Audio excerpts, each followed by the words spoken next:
What if the first woman wasn't meek, but a defiant queen?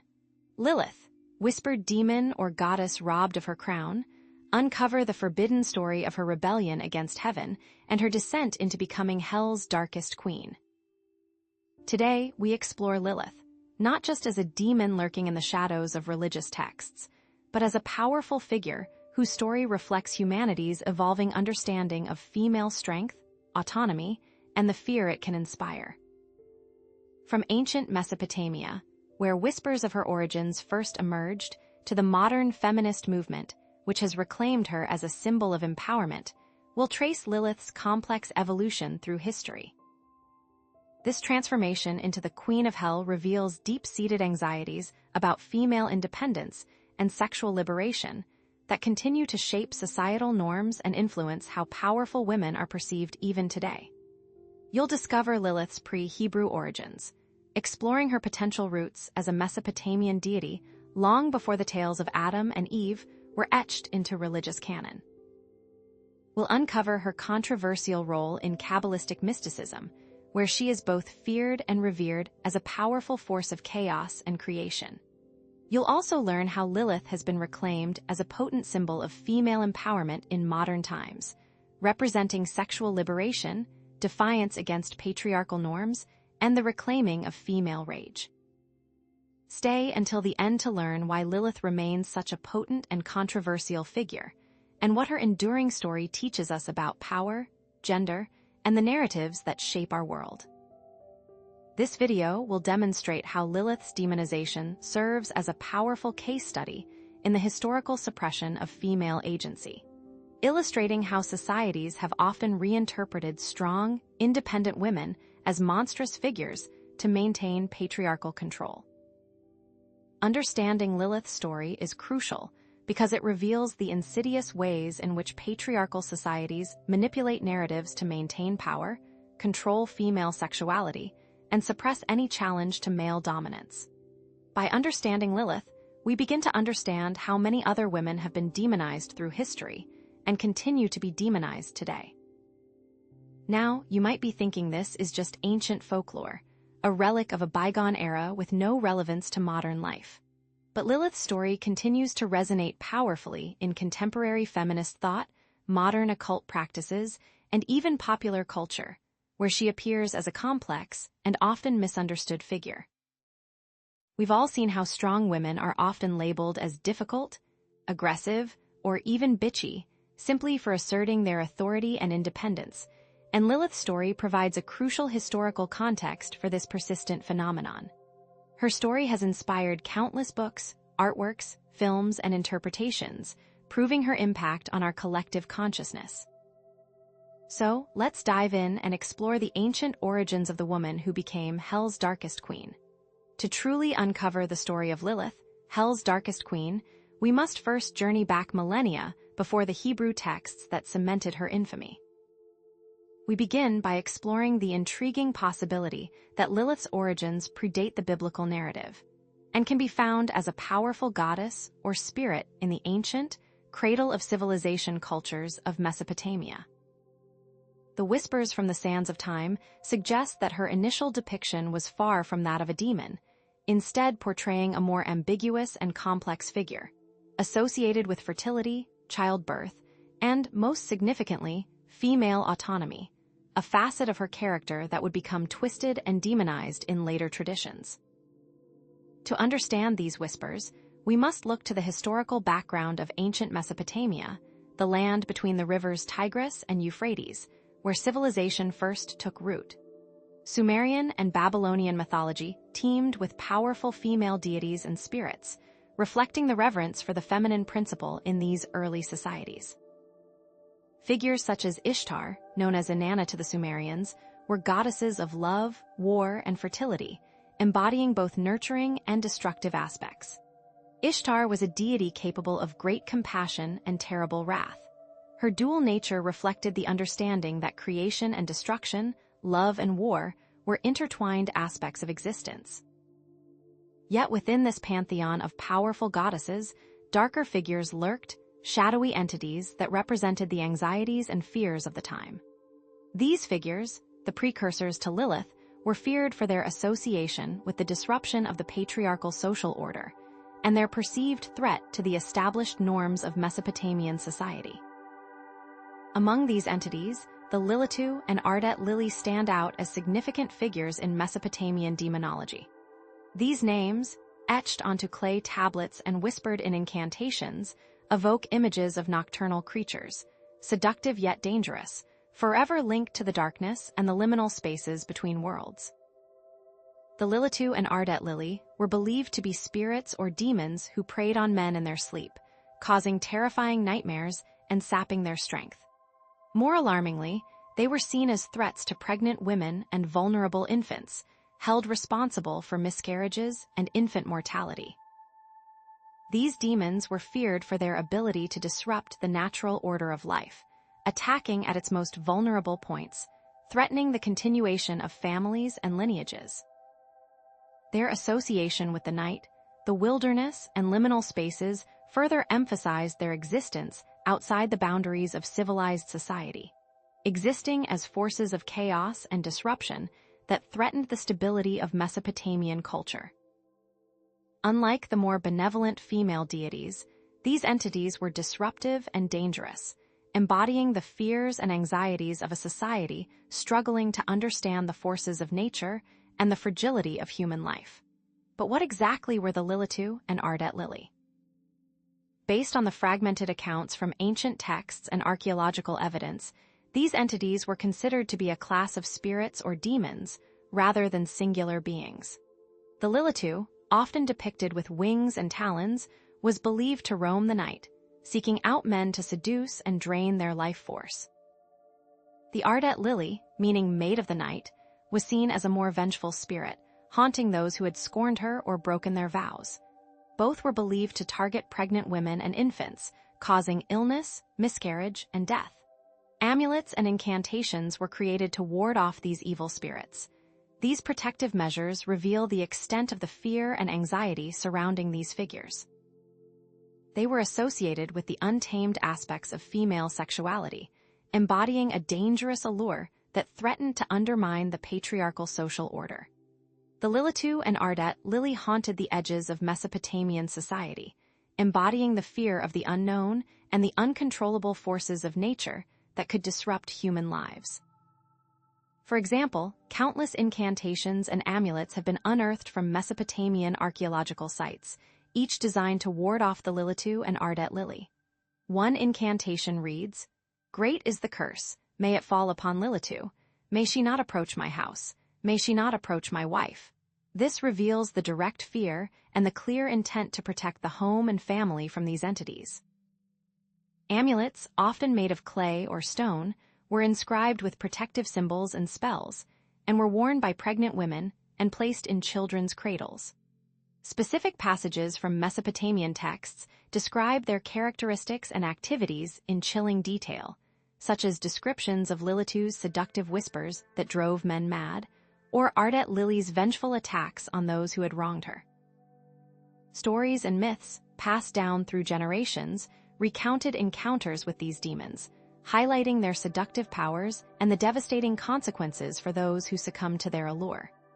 Depictions of winged, female figures with bird-like talons, found on ancient pottery shards, are believed to represent these demonic entities. This symbolism reveals a deep-seated anxiety about female sexuality, fertility, and power within Mesopotamian society. The demonization of the LILITH and Ardent Lily can be linked to patriarchal anxieties about female autonomy and the control of reproduction, particularly in a time of high infant mortality. By portraying these figures as malevolent forces, Mesopotamian society sought to reinforce patriarchal norms and control female behavior, channeling female sexuality into marriage and procreation, and suppressing any expression of female independence or power that might threaten the established social order. Their association with the night and the wilderness represents the untamed aspects of female nature that were seen as threatening to the social order, existing as symbols of the chaos and disruption that could arise if female sexuality and power were not carefully controlled. The LILITH and Ardent Lily, therefore, served as cautionary tales, reinforcing the message that female autonomy and independence were dangerous forces that must be suppressed. In essence, the Mesopotamian depiction of Lilith as the Lilitu and Ardet Lily reveals a complex tapestry of societal anxieties, patriarchal control, and the demonization of female power. But this is not the end of her story. These ancient Mesopotamian depictions of Lilith, as both powerful and dangerous, laid the foundation for her later portrayals in Jewish and Kabbalistic traditions. How did these ancient Mesopotamian figures, born from the fears and anxieties of a long-lost world, transform into the Lilith we know today, the first woman who defied God and became the Queen of Hell? It's important to note, however, that not all scholars agree on a direct, linear connection between the Mesopotamian Lilitu and the Lilith of later Jewish tradition. Some argue that the name Lilith may have emerged independently in different cultures, with similar associations with night demons and threats to childbirth arising spontaneously due to shared anxieties about the unknown and the vulnerability of women and infants. Additionally, the Mesopotamian figures are not always portrayed as purely evil. In some contexts, they can be seen as forces of nature or even protectors against other, more malevolent spirits. Perhaps the association with death, the great unknown, gave rise to the ambiguity of their nature. Despite these counterarguments, the similarities in characteristics and associations between the Mesopotamian Lilitu and the later Lilith are undeniable. The weight of evidence suggests that the Mesopotamian figures represent an early manifestation of anxieties about female power and sexuality, anxieties that would later be amplified and codified in Jewish tradition, forever shaping Lilith's image as a symbol of defiance and demonic allure. Ultimately, understanding these ancient origins is crucial for comprehending the complex and evolving nature of Lilith's image throughout history, an image that continues to haunt our collective consciousness and challenge our understanding of power, gender, and the narratives that shape our world. But how did she go from a vaguely defined night demon to a wife of Adam? That's what we'll explore next. But what did her Mesopotamian origins mean for her next evolution? While Lilith's roots can be traced to Mesopotamia, her most well-known form emerges within Jewish tradition, forever solidifying her place in folklore. In this next stage, we explore Lilith's development in Jewish folklore, the Talmud, and Kabbalistic mysticism, revealing how she transformed from a general night demon into a defined figure with a specific origin story, motivations, and an enduring legacy that continues to captivate and terrify. To understand this transformation, it's crucial to consider the historical context in which Jewish demonology developed.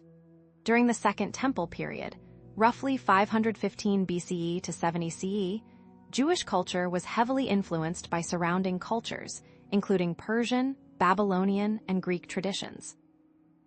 This cultural exchange led to the incorporation of new ideas about angels, demons, and the afterlife into Jewish thought.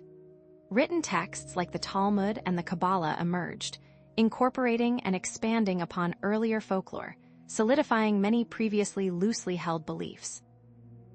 Oral traditions and folk beliefs also played a significant role, contributing to the developing Lilith narrative, adding layers of detail and interpretation to her character, all while the Hebrew Bible remains silent on the matter, emphasizing the extra-biblical nature of her evolving story and highlighting its origins in the fringes of accepted lore. But who is Lilith, really? As she is presented in the alphabet of Ben Sira, a medieval Jewish text, Lilith is not merely a demon, but the first woman created alongside Adam. However, unlike the traditional Eve, Lilith was not fashioned from Adam's rib, but created in the same way from the same dust. This seemingly small detail becomes the crux of her defiance, as she refuses to be subservient to Adam, asserting her equality with him, leading to a heated dispute over their roles and positions. "Why should I lie beneath you?" she asked, "when I also was made from dust, because we are equal." This declaration of independence, of inherent equality, is what sets her apart and what ultimately leads to her damnation in the eyes of traditional interpretations. When Adam attempted to force her submission, Lilith, in her anger, spoke the ineffable name of God, and fled from the Garden of Eden, abandoning paradise rather than surrendering her autonomy. This act of defiance marks her transformation from a woman into a demoness, forever associated with infanticide and seduction, her initial quest for equality twisted into a thirst for vengeance against mankind.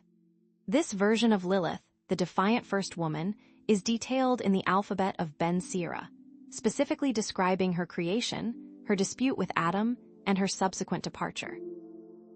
When Adam demanded that she lie beneath him during intercourse, Lilith retorted, "We are equal, for we both were created from the earth." Refusing to accept a subordinate role, she invoked the sacred name of God and flew away into the air. God then sent 3 angels Sen, Sansonoi, and Semingalof to persuade her to return. They found her by the Red Sea, a place teeming with lascivious demons, where she was already giving birth to hundreds of children daily. The angels threatened to drown her if she did not return, but Lilith refused, declaring that she was created to harm infants. She swore that whenever she saw the angels' names on an amulet, she would spare the child. This is why, according to the text, amulets bearing the names of these angels were used to protect newborns from Lilith's attacks. Kabbalistic interpretations further expand upon this narrative, portraying Lilith as a symbol of the Shekinah, divine feminine, in exile, separated from the masculine aspect of God, or as a consort of Samael, the angel of death, embodying the dark and chaotic forces of the universe. The symbolism associated with Lilith, such as her long hair, representing untamed sexuality, her wings, signifying her ability to move freely between worlds, and her nocturnal habits, linking her to the darkness and the hidden, further solidify her image as a powerful and dangerous figure. But why was Lilith portrayed as such a rebellious and dangerous figure? The answer, many believe, lies in the patriarchal context in which these stories emerged. Lilith's demonization can be directly linked to anxieties about female independence and sexual agency, reflecting a deep-seated fear of women who refuse to conform to traditional roles. Her story serves as a cautionary tale, warning of the dangers of female defiance and the importance of women's submission to male authority, perpetuating the idea that female autonomy leads to chaos and destruction. In essence, Lilith becomes a scapegoat for male fears about female sexuality, independence, and power. However, Kabbalistic interpretations offer a more complex and nuanced perspective, representing both the destructive and creative aspects of the divine feminine, suggesting that Lilith is not simply a force of evil, but a necessary part of the cosmic order, embodying the shadow side of God, the untamed and unpredictable energies that balance the light. This duality adds depth to her character, transforming her from a simple demon into a symbol of the inherent contradictions within the divine itself. This transformation, however, is not the end of the story. In Jewish tradition, Lilith evolved into a defined figure with a specific backstory and motivations, her image solidified as a rebellious and dangerous figure. But how did this image continue to evolve in later Kabbalistic and occult traditions? How did Lilith's role expand from a rebellious first woman to a powerful queen of demons and a figure of occult significance? Of course, it's important to acknowledge that not all Jewish traditions demonize Lilith to the same extent. Some interpretations view her as a tragic figure, punished for her desire for equality, a victim of patriarchal oppression rather than a villain. Some Kabbalistic texts portray her as a necessary part of the cosmic order, representing the shadow side of the divine, a force of chaos that balances the light. Furthermore, alternative Jewish feminist interpretations reclaim her as a symbol of female empowerment, celebrating her defiance as an act of liberation rather than rebellion. These interpretations highlight the complexities and contradictions within Jewish tradition, revealing that Lilith's story is not monolithic, but rather a multifaceted narrative with diverse meanings and interpretations.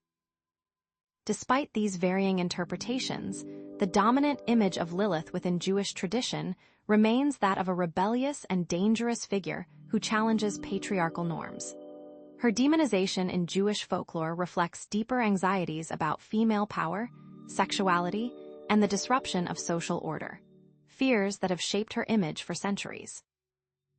Understanding this historical context is crucial for comprehending Lilith's enduring appeal as a symbol of rebellion and feminine autonomy, a figure who continues to challenge and inspire, and whose story forces us to confront the complex and often contradictory nature of gender, power, and the narratives that shape our world. Where does she go next? Lilith's story, however, does not end with Jewish folklore, for her image undergoes a significant transformation as we delve into Kabbalistic and occult traditions. In this next stage of our exploration, we will uncover her evolving role within Kabbalistic mysticism and various occult practices, charting how her symbolism expands and her influence deepens. In these esoteric traditions, Lilith gains considerable power and complexity, emerging as a central figure associated with forbidden knowledge, the darker aspects of the feminine divine, and a potent symbol of rebellion against established norms, a journey far beyond her initial depiction as a mere night demon. To truly grasp Lilith's significance in these realms, it's crucial to understand the development of Kabbalah as an esoteric Jewish tradition. Kabbalah, meaning reception, is a mystical system of thought focused on the hidden meanings within the Hebrew Bible and the nature of the divine. Emerging in the 12th century, it emphasizes symbolism, mystical experiences, and direct encounters with the divine, offering a path to understanding the deeper mysteries of existence. As Kabbalistic thought evolved, texts like the Zohar and later writings expanded upon the Lilith narrative, attributing to her new roles, powers, and a more central position within the cosmic drama. It's within this framework that Lilith begins her ascent from a figure of folklore to a queen of shadows. As the Renaissance dawned, a renewed interest in ancient wisdom and hidden knowledge swept through Europe, giving rise to what we now call occultism. Renaissance occultists sought to synthesize various philosophical, religious, and magical traditions, drawing inspiration from Hermeticism, Neoplatonism, and, significantly, Kabbalah. Kabbalistic ideas, with their emphasis on symbolism, hidden meanings, and the power of divine names, exerted a profound influence on magical practices and demonology. Figures like Eliphas Levi, a 19th-century French occultist, and Aleister Crowley, the infamous 20th-century magician, incorporated Lilith into their systems of magic, solidifying her role as a powerful and complex demonic entity. But what exactly does this role entail? Within Kabbalistic cosmology, Lilith occupies a unique and often terrifying position, intrinsically linked to the Qliphoth, often translated as shells or husks.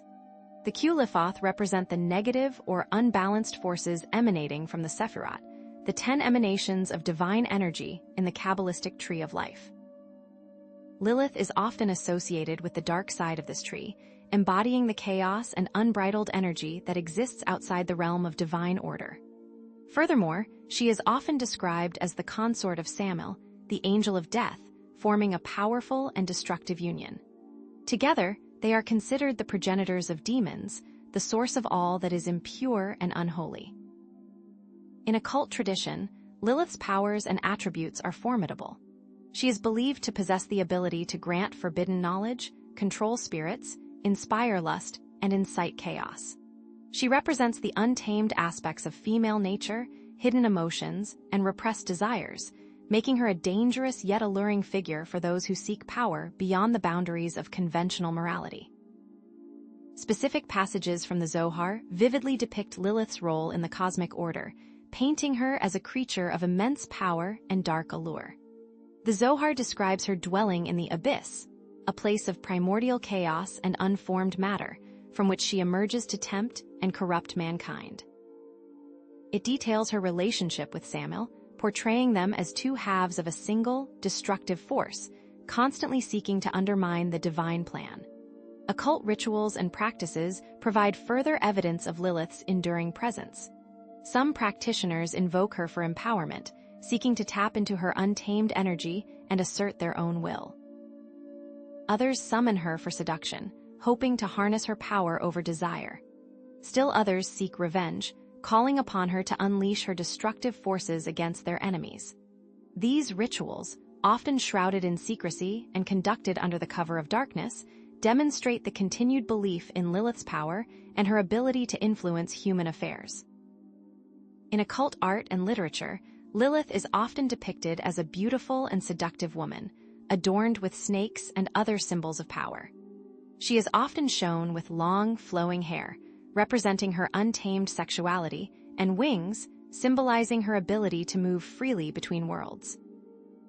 The serpent, a recurring symbol in occult tradition, represents both wisdom and temptation, further linking Lilith to forbidden knowledge and the darker aspects of human nature.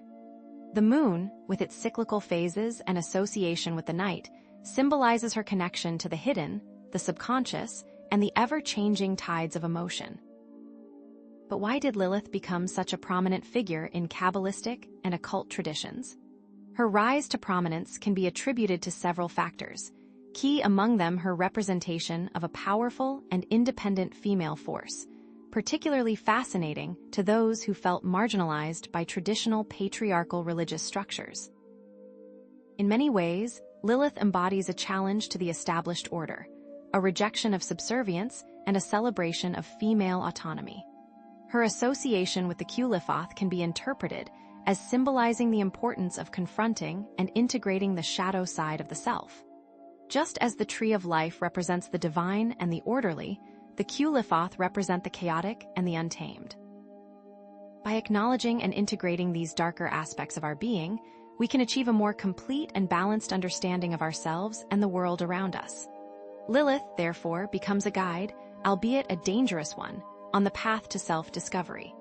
In some occult circles, Lilith's image has been used to empower women, providing a symbol of strength, independence, and sexual liberation. By embracing Lilith, these women reclaim their power and challenge societal norms, rejecting the traditional roles imposed upon them. However, it is vital to acknowledge that not all Kabbalistic and occult traditions view Lilith in a positive light. Some interpretations emphasize her destructive and dangerous aspects, warning against invoking her without proper knowledge and protection. These traditions view Lilith as a force of chaos, a temptress who seeks to lead people astray and corrupt their souls. The use of Lilith in occult practices can be controversial, with some practitioners viewing her as a source of empowerment and others as a dangerous entity to be avoided. Ethical considerations are paramount when working with Lilith and other demonic figures. Practitioners must be aware of the potential risks involved and take appropriate precautions to protect themselves and others from harm. This is not a path to be trod lightly. Despite these varying interpretations, the image of Lilith in Kabbalistic and occult traditions remains complex and multifaceted, representing both the dark and empowering aspects of the feminine. Ultimately, Lilith's enduring appeal lies in her ability to challenge traditional norms, empower those who feel marginalized or oppressed, and force us to confront the shadow side of ourselves and the divine. As we consider her journey through folklore and esoteric traditions, it becomes clear that her story is not simply one of demonization, but one of transformation, rebellion, and the enduring power of the feminine spirit. But how has Lilith been transformed from a demonized figure into a symbol of female empowerment and rebellion in contemporary culture? This understanding of this historical and cultural context is crucial for comprehending Lilith's continuing relevance as a symbol of rebellion and feminine autonomy, because the story is far from over.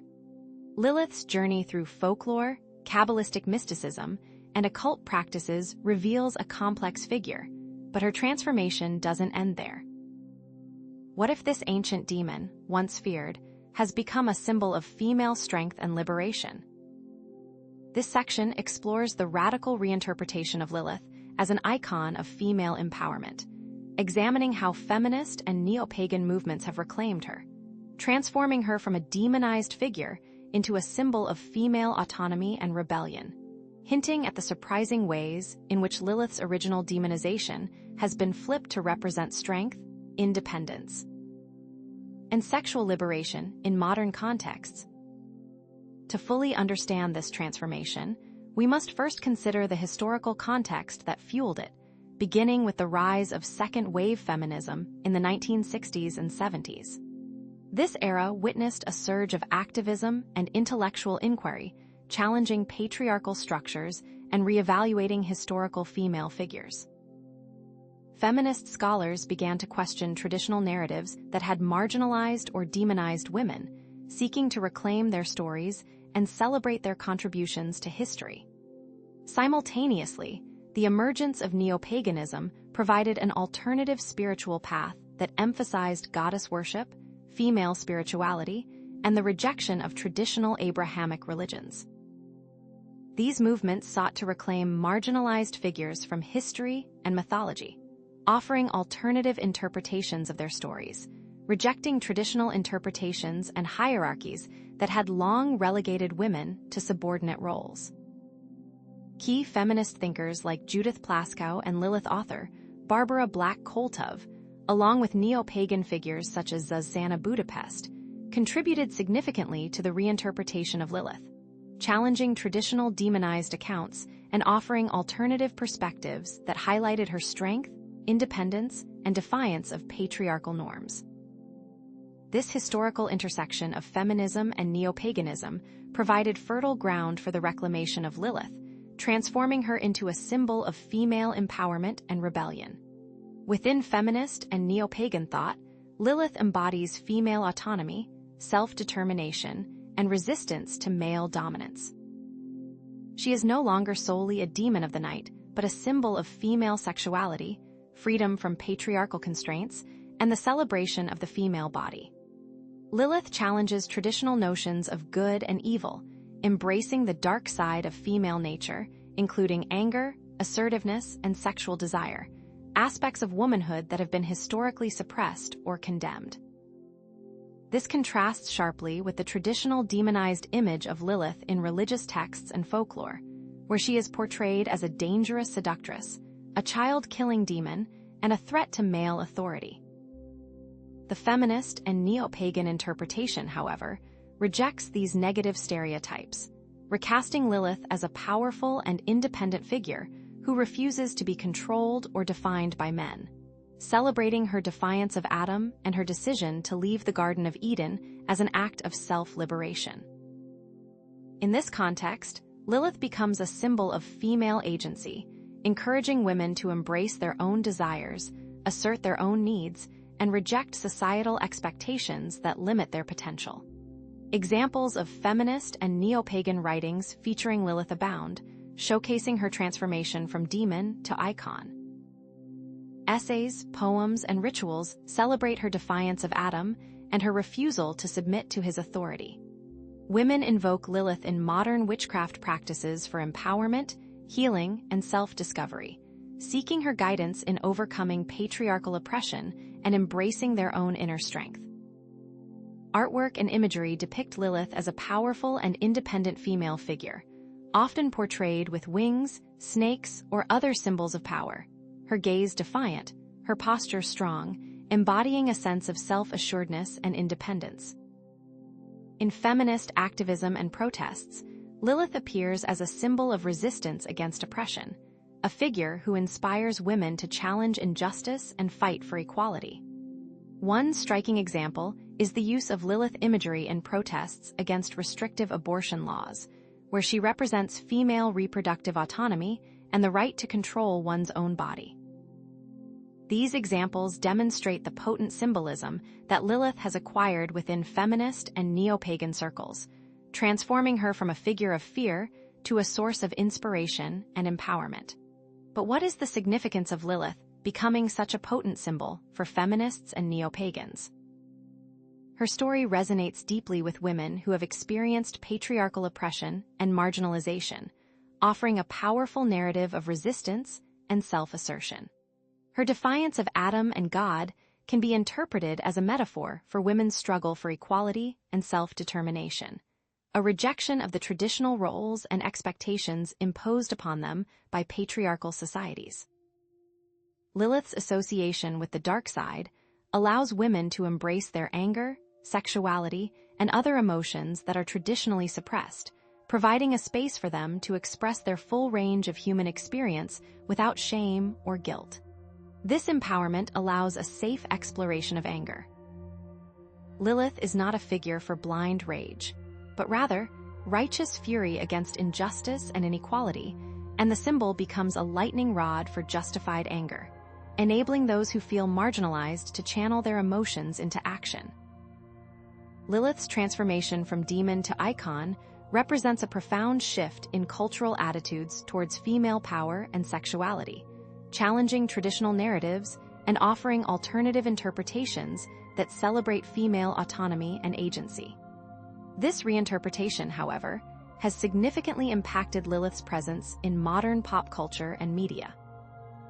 How has Lilith's image as a symbol of female empowerment influenced her portrayal in contemporary literature, film, and other forms of popular expression? We will delve into this in the next section. But before we move on, it is important to acknowledge that not all feminists and neo-pagans embrace Lilith as a positive symbol. Some criticize her association with demonology and the potential for her image to be sexualized or appropriated in ways that reinforce harmful stereotypes.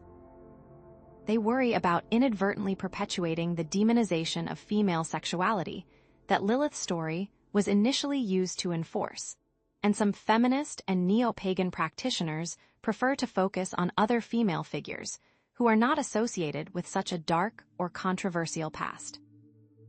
Despite these concerns, Lilith's reinterpretation as a symbol of female empowerment represents a significant and complex shift in her image, reflecting changing societal values and attitudes towards gender and power.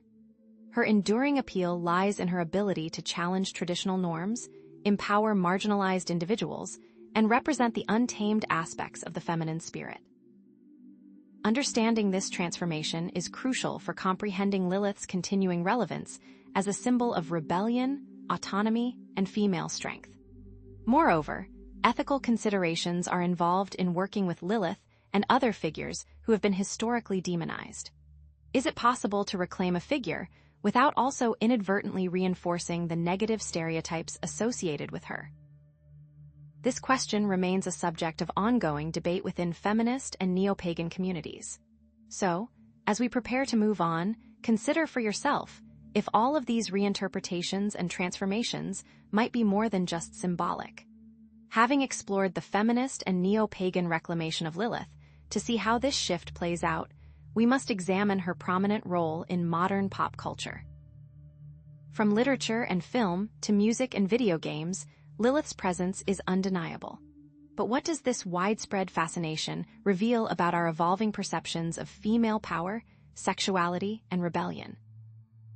This section will uncover the diverse ways she is depicted, ranging from a seductive villain to a powerful anti-heroine to a symbol of female empowerment, offering a glimpse into how our anxieties and aspirations surrounding gender roles are projected onto this ancient figure. The rise of Lilith's image in modern media can be traced back to the late 20th century, a period marked by increasing visibility of female characters who defied traditional gender roles. As feminist and neo-pagan ideas gained traction, contemporary writers, filmmakers, and musicians began to explore female archetypes beyond the confines of the good girl or the wicked witch. Early feminist literature, such as Phyllis Chesler's Women and Madness, 1972, challenged the psychological establishment's pathologizing of female nonconformity. Occult novels like Dennis Wheatley's The Devil Rides Out, 1934, while not feminist, helped popularize the figure of the seductive, powerful female associated with the occult, laying groundwork for later reinterpretations. These works paved the way for Lilith's emergence as a complex and multifaceted pop culture figure, one who resonated with audiences seeking alternative narratives and representations of female identity. In modern pop culture, Lilith serves as a powerful character archetype, embodying female rebellion, sexual liberation, and hidden power. She is no longer simply a demon to be feared, but a symbol of female strength and self-determination. Her dual nature as both a seductive and dangerous figure, capable of both destruction and creation, makes her a compelling subject for exploration. While the traditional demonized image of Lilith persists in some depictions, many contemporary portrayals challenge these negative stereotypes, emphasizing her agency, intelligence, and defiance of patriarchal constraints. Her evolution speaks to society's own evolving ideas. Contemporary literature offers numerous examples of Lilith's presence, particularly in dark fantasy, urban fantasy, and feminist fiction. In Laurel K. Hamilton's Anita Blake Vampire Hunter series, Lilith is depicted as an ancient and powerful vampire queen, a figure of immense sexual power and dark knowledge. Similarly, in Neil Gaiman's Sandman series, Lilith appears as a complex and enigmatic character, embodying both beauty and danger, wisdom and darkness. These literary portrayals often explore Lilith's origins, motivations, and her relationship with other supernatural beings, revealing her as a force to be reckoned with, neither wholly good nor wholly evil, but rather a complex and compelling figure navigating the treacherous landscape of power and desire. Film and television have also embraced Lilith, presenting her in various roles and interpretations. In the television series, Supernatural, Lilith is portrayed as one of the first demons created by Lucifer, a powerful and malevolent force challenging the Winchester brothers. In contrast, the HBO series, True Blood, features a more nuanced portrayal of Lilith as an ancient vampire goddess worshipped by a radical faction, highlighting her role as a symbol of rebellion and alternative spirituality.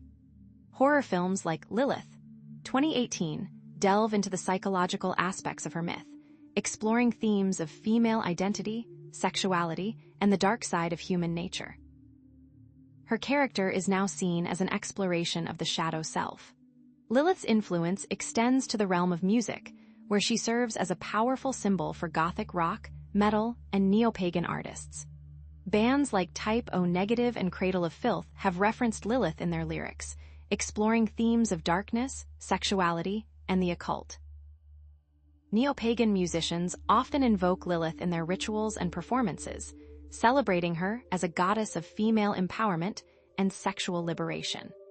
These musical expressions reveal Lilith's enduring appeal as a figure who embodies the untamed aspects of the feminine spirit, a muse for artists seeking to challenge societal norms and explore the darker corners of human experience. Video games and other forms of interactive media have also incorporated Lilith into their narratives, often portraying her as a villain, a playable character, or a symbolic figure.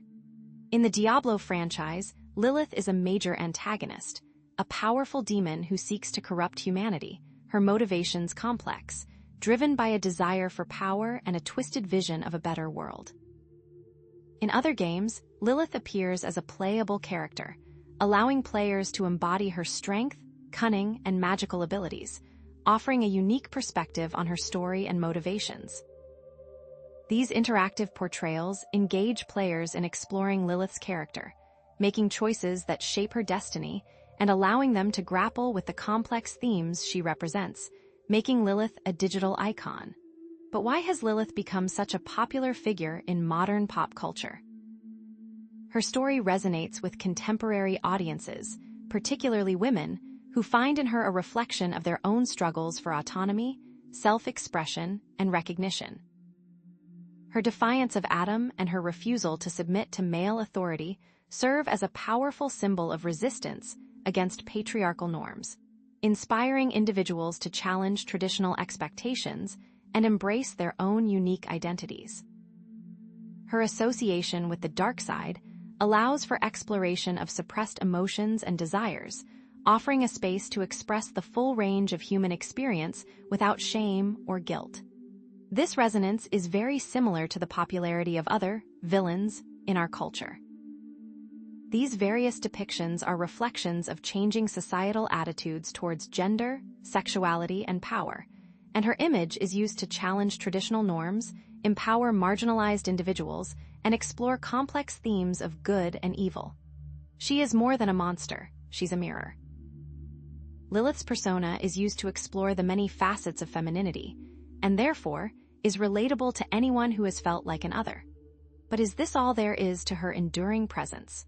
However, some portrayals of Lilith in pop culture can be problematic, reinforcing negative stereotypes or sexualizing her image in ways that undermine her potential as a symbol of female empowerment. Critics argue that her image is often used to perpetuate harmful tropes about female sexuality and power, reducing her to a mere seductress or a femme fatale, stripping her of her agency and complexity. It is important to acknowledge that not all depictions of Lilith are empowering or feminist, and some may perpetuate traditional demonized views, reinforcing the very stereotypes that feminist and neo-pagan movements sought to dismantle. Even those who embrace her symbolic potential must be cautious to not let her just be used as a symbol. Despite these concerns, Lilith's presence in modern pop culture reflects a complex and evolving dialogue about female power, autonomy, and societal norms. Her enduring appeal lies in her ability to challenge traditional narratives, empower marginalized individuals, and represent the untamed aspects of the human spirit. Understanding Lilith's journey from ancient demon to modern icon is crucial for comprehending the ongoing struggle for gender equality and the power of storytelling to shape our perceptions of good and evil. Lilith's transformation provides a lens. But what does Lilith's enduring presence in pop culture and beyond tell us about society's ongoing struggle with female power, autonomy, and the stories we tell about ourselves? Is it just a trend, or is there something deeper at play, something that speaks to the very core of human anxieties and aspirations? And if Lilith is a mirror, what are we reflecting back? As we've witnessed Lilith's multifaceted resurgence in modern pop culture, embodying everything from rebellious icon to seductive villain, we must now consider the concept of the femme fatale. Lilith's story, it seems, is deeply entwined with this archetype.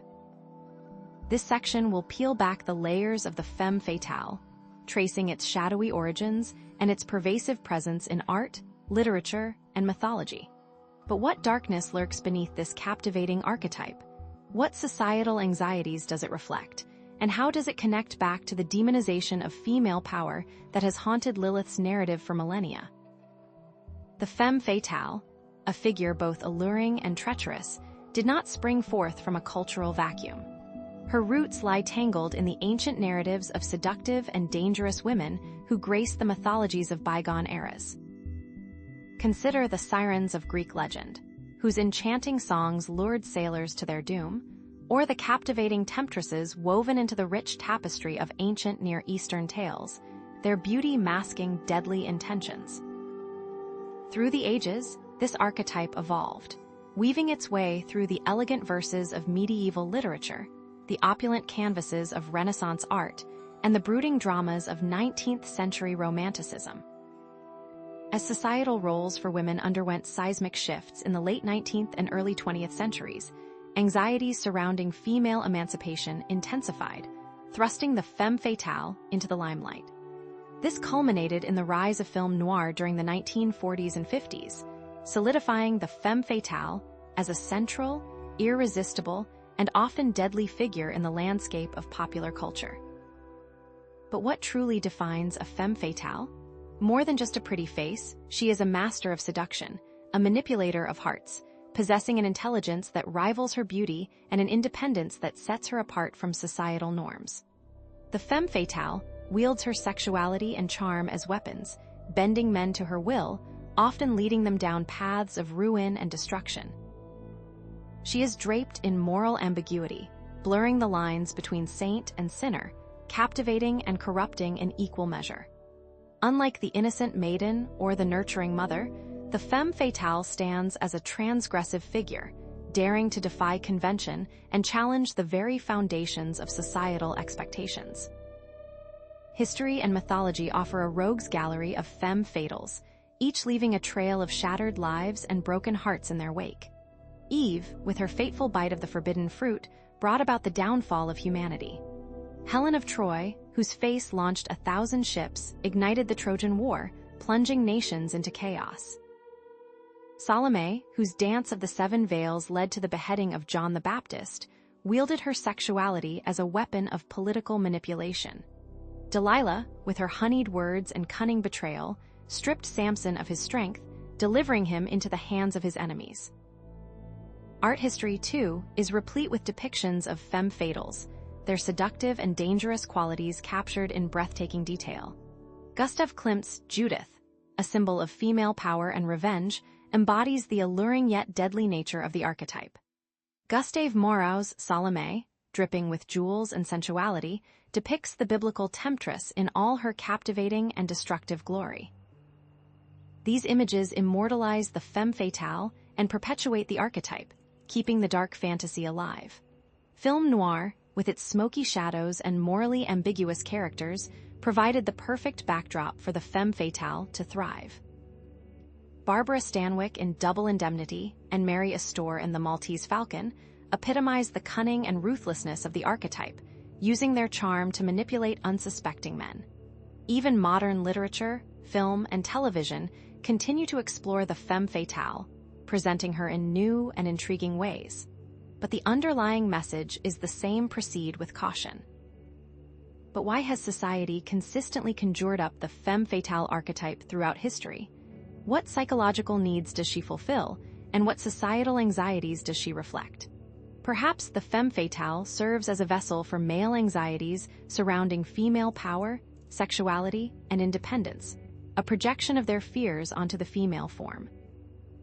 She embodies repressed desires, forbidden knowledge, and the untamed aspects of female nature, all of which can be both alluring and terrifying to the male psyche. In this light, the femme fatale challenges traditional notions of gender roles and societal expectations, threatening the established order and forcing society to confront its own deep-seated biases. So, we have seen the femme fatale archetype, from ancient myths to modern media, wielding her seductive power and leaving a trail of destruction in her wake. Now we must ask, how does understanding this archetype illuminate Lilith's demonization and her enduring presence as a symbol of female power and rebellion? Is she merely another iteration of this age-old trope, or does her story offer a deeper, more nuanced understanding of the complex relationship between gender, power, and societal expectations? However, it's important to acknowledge that interpretations of the femme fatale can be seen as misogynistic, reinforcing harmful stereotypes about women. Some critics argue that the femme fatale often serves as a scapegoat for male failings, blaming women for male weakness and lack of control. Her story is often a vehicle to absolve male behavior, not explore female empowerment. The femme fatale archetype is not always portrayed negatively, and can sometimes be seen as a symbol of female empowerment and agency, a woman who takes control of her own destiny and defies societal expectations. It's possible that some women identify with the femme fatale as a challenge to patriarchal norms, embracing her power and independence. Despite these varied interpretations, we return to the central argument. Lilith can be seen as an early and potent example of the femme fatale archetype, reflecting societal anxieties about female power, sexuality, and independence. Lilith's demonization is part of a larger pattern of demonizing female figures who challenge traditional gender roles and societal expectations, a pattern that continues to resonate throughout history and in modern media. By understanding this pattern, we can better comprehend the enduring power and complexity of Lilith's image, recognizing her as a figure who can be viewed through different lenses: demonized, reclaimed, or simply as a complex and compelling symbol. But what if Lilith is not just a symbol, but something far more powerful and ancient, a force that has been deliberately suppressed and distorted throughout history? But to truly understand the forces that shaped Lilith into the Queen of Darkness, we must delve into the depths of the human psyche. In this section, we will explore how Jungian psychology, particularly the concepts of the anima animus and the shadow self, can illuminate Lilith's enduring power as a symbol of both fear and fascination. By examining Lilith through a Jungian lens, we can uncover the underlying psychological anxieties and societal projections that contributed to her transformation into Hell's Darkest Queen. To begin, let us first turn to Carl Jung, a Swiss psychiatrist and psychoanalyst who developed the concept of analytical psychology. Born in 1875, Jung initially worked closely with Sigmund Freud, the founder of psychoanalysis. However, Jung eventually diverged from Freudian theory, developing his own distinct approach to understanding the human psyche. While Freud focused primarily on individual experiences and the role of repressed sexual desires, Jung emphasized the importance of the collective unconscious, a universal reservoir of archetypes and symbols shared by all humanity. He believed that these archetypes, inherited from our ancestors, shape our thoughts, emotions, and behaviors in profound ways. This led him to develop his own school of thought, which he termed analytical psychology. Jung's work has had a lasting influence on modern psychology, spirituality, and popular culture, inspiring countless books, films, and artistic creations. His exploration of the human psyche continues to resonate with those seeking deeper self-understanding and meaning in life. Key texts for understanding Jung's theories about the anima animus and the shadow self include Psychology and Alchemy and The Archetypes and the Collective Unconscious. So, what are the anima, the animus, and the shadow self, and how do they relate to Lilith? The anima and animus are archetypes representing the unconscious feminine side of the male psyche, anima, and the unconscious masculine side of the female psyche, animus. The anima embodies qualities that are typically repressed or undeveloped in men, such as emotions, intuition, creativity, and a connection to nature. Conversely, the animus embodies qualities that are typically repressed or undeveloped in women, such as assertiveness, logic, rationality, and a drive for independence. Jung believed that integrating these unconscious aspects of the personality is essential for achieving psychological wholeness, a process he called individuation. When these aspects are repressed or ignored, they can manifest in destructive ways, leading to inner conflict, projection, and distorted relationships. The shadow self, on the other hand, is an archetype representing the dark, repressed, or socially unacceptable aspects of the personality. It includes negative emotions, instincts, and desires that we often try to hide from ourselves and others.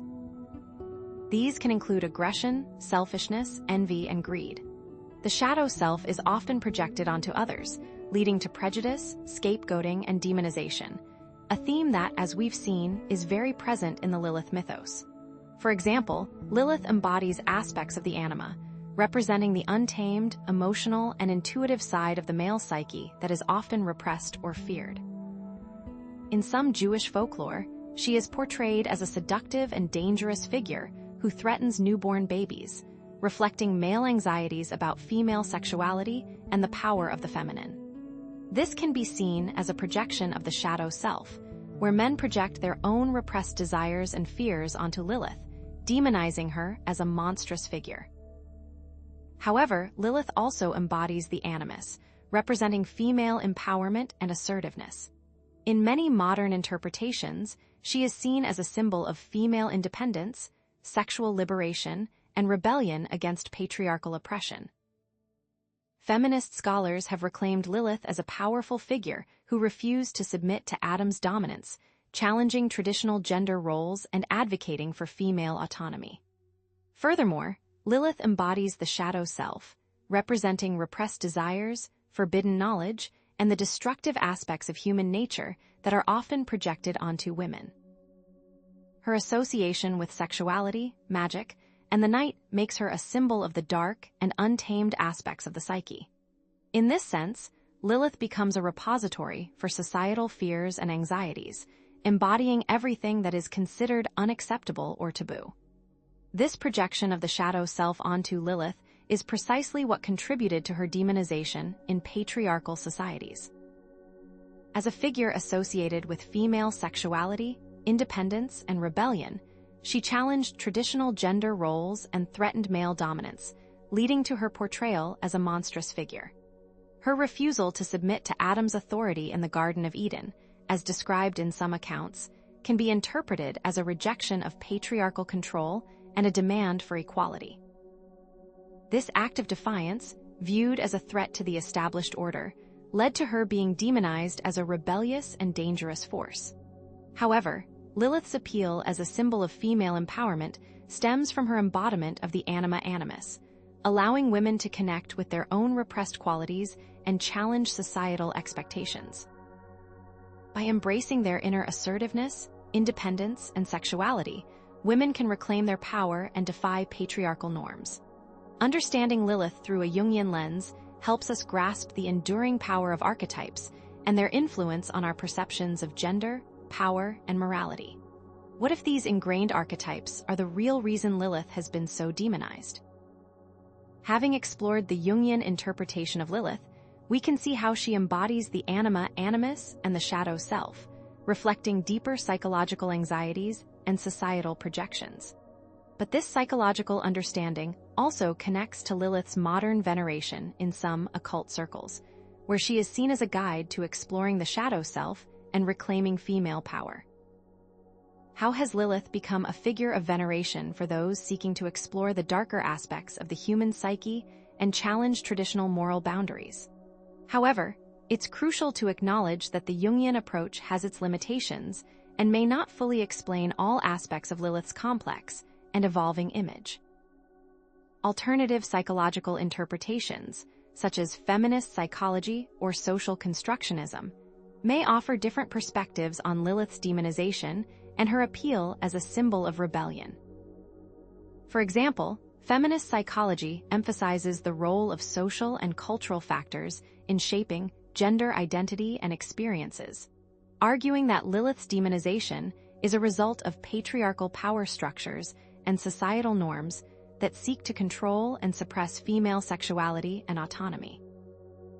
Furthermore, the Jungian concepts of the anima animus and the shadow self have been criticized for reinforcing gender stereotypes or essentializing human nature. Some scholars argue that these archetypes can perpetuate traditional gender roles and fail to account for the diversity of human experiences.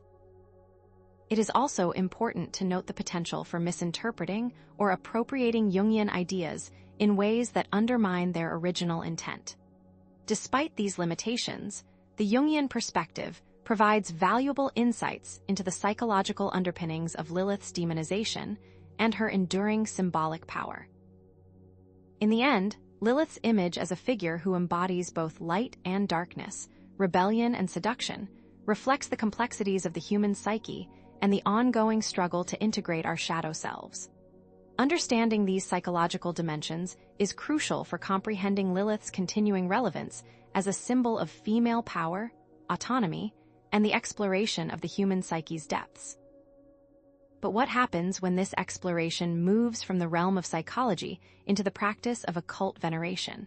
But this psychological understanding also connects to a seemingly contradictory element: Lilith's modern veneration in specific occult circles. This section will explore how some modern occultists view Lilith not as a demon to be feared, but as a powerful guide to self-discovery, personal empowerment, and the exploration of the shadow self. What if the key to understanding Lilith lies not in demonization, but in embracing the very aspects of ourselves that society deems dark or forbidden?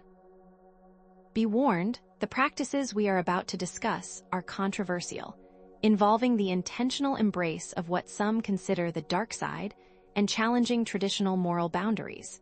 To understand this modern veneration, we must briefly discuss the rise of modern occultism. Beginning in the late 19th and early 20th centuries, figures like Aleister Crowley and movements such as the Hermetic Order of the Golden Dawn championed personal transformation and the exploration of the self through esoteric practices.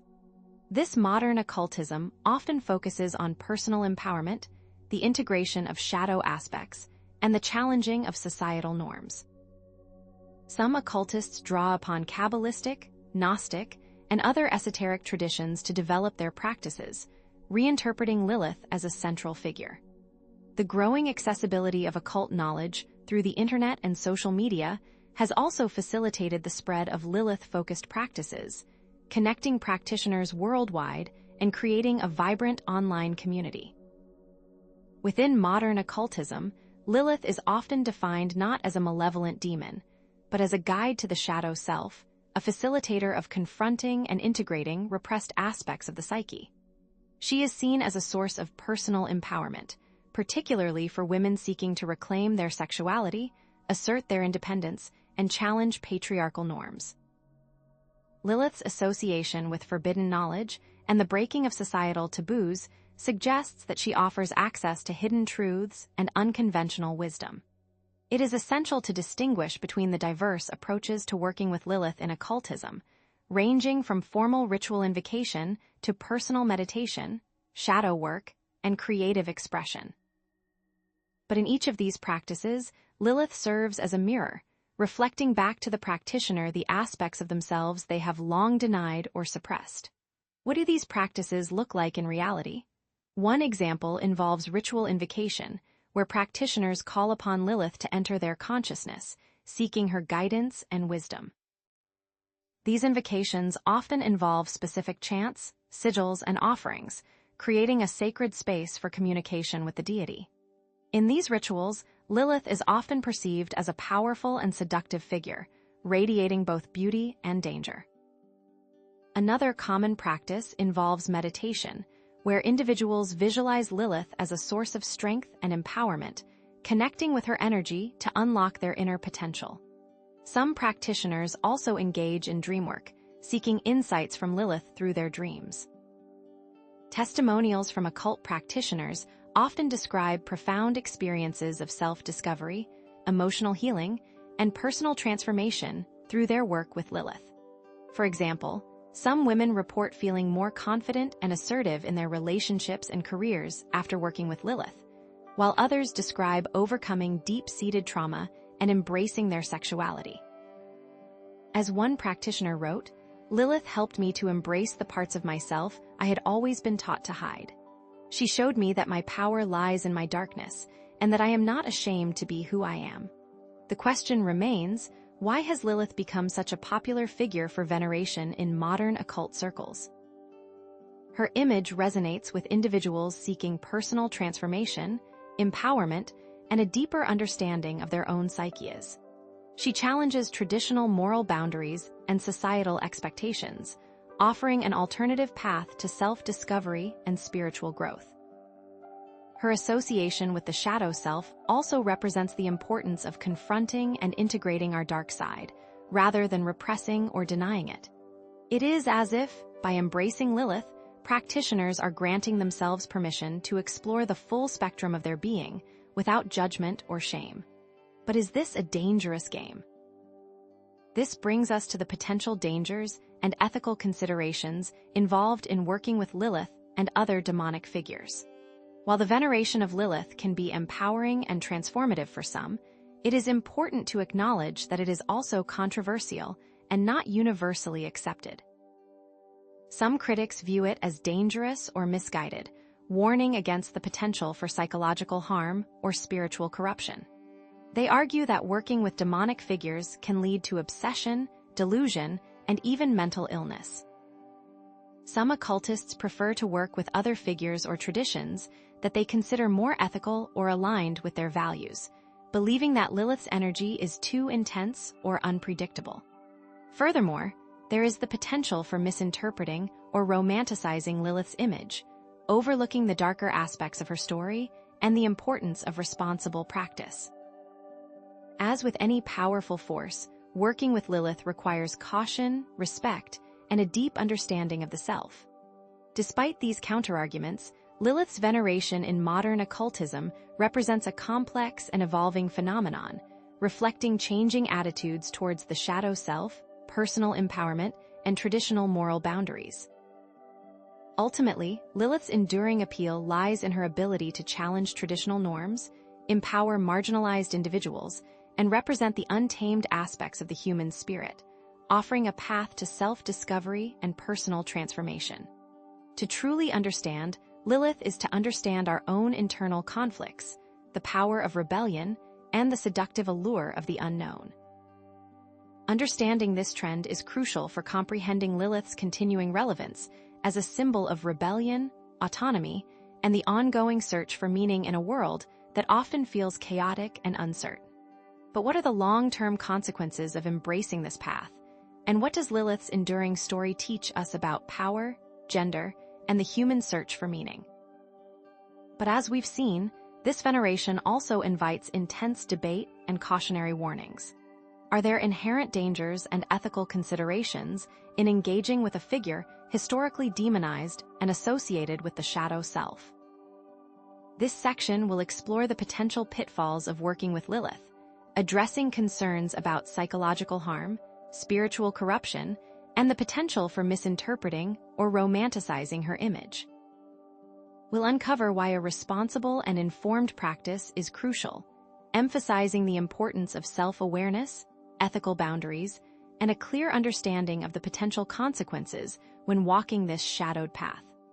To understand the potential risks, it's important to consider the historical context of demonolatry and other occult practices involving interaction with demonic figures.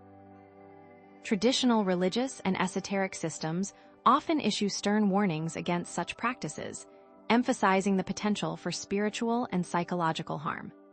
The concept of spiritual warfare suggests that engaging with demonic forces can open individuals up to negative influences or even attacks. Throughout history, moral panics have surrounded occult practices, fueled by fear and misunderstanding. While it's crucial to maintain a balanced and informed perspective, ignoring these historical warnings would be unwise. Specific cautionary tales and warnings from various occult traditions speak of the potential for madness, obsession, and spiritual ruin when dealing with powerful and unpredictable forces. Are these tales simply superstitious fear-mongering, or do they hold a deeper truth about the dangers of tampering with the unknown? So, what are the potential dangers of working with Lilith?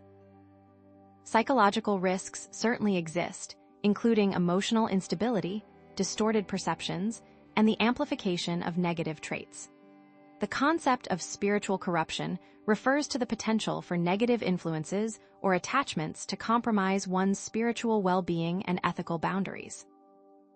There is a risk of misinterpreting Lilith's image and romanticizing her dark aspects, potentially leading to the justification of harmful behaviors or the embrace of nihilistic values.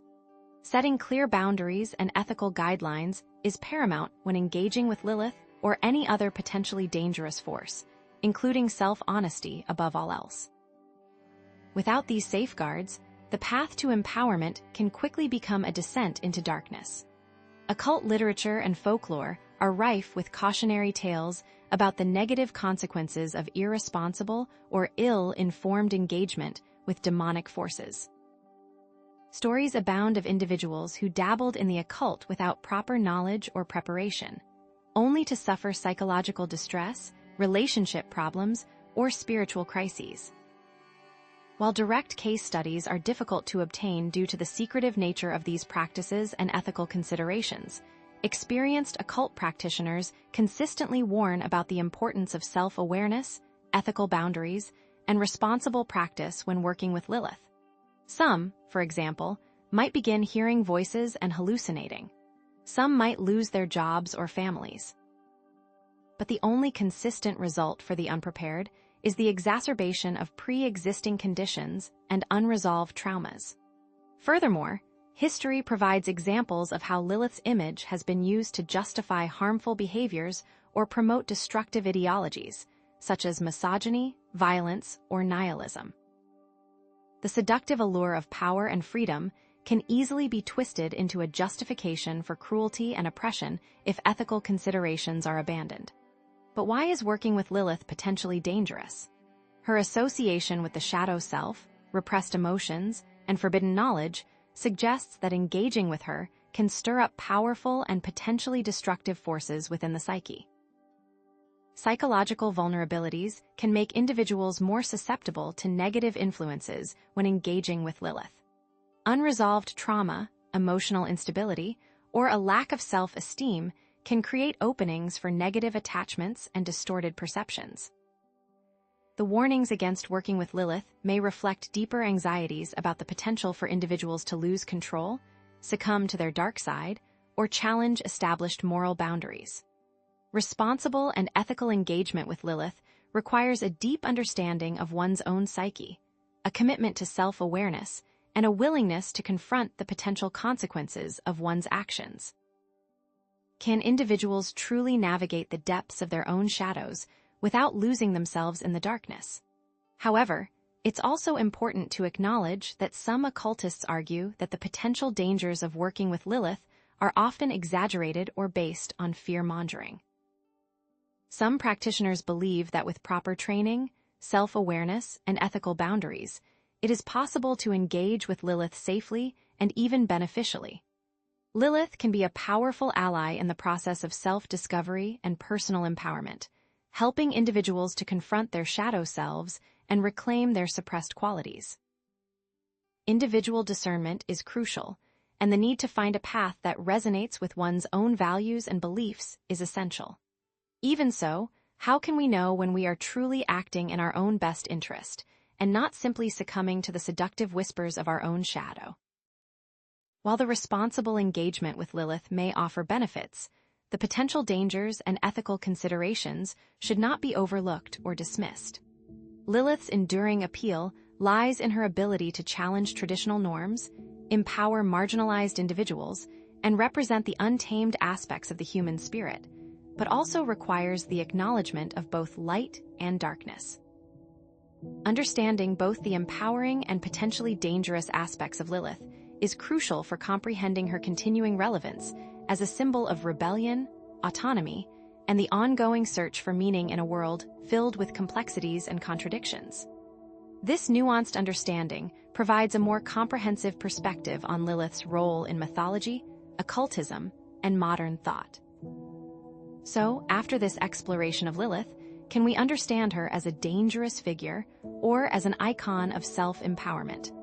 Moving beyond the individual psyche and the occult veneration we've been exploring, it's time to consider a broader sociological perspective: Lilith as a societal scapegoat. In this section, we will explore how Lilith's demonization served as a convenient lightning rod, deflecting societal anxieties about female power, sexuality, and autonomy onto a single, easily identifiable figure. Her transformation into a monstrous figure was, in many ways, a calculated strategy employed by patriarchal societies to maintain control and rigidly reinforce traditional gender roles, ensuring that women stayed within prescribed boundaries. But could this demonization be a deliberate act to distort a more complex truth about female empowerment?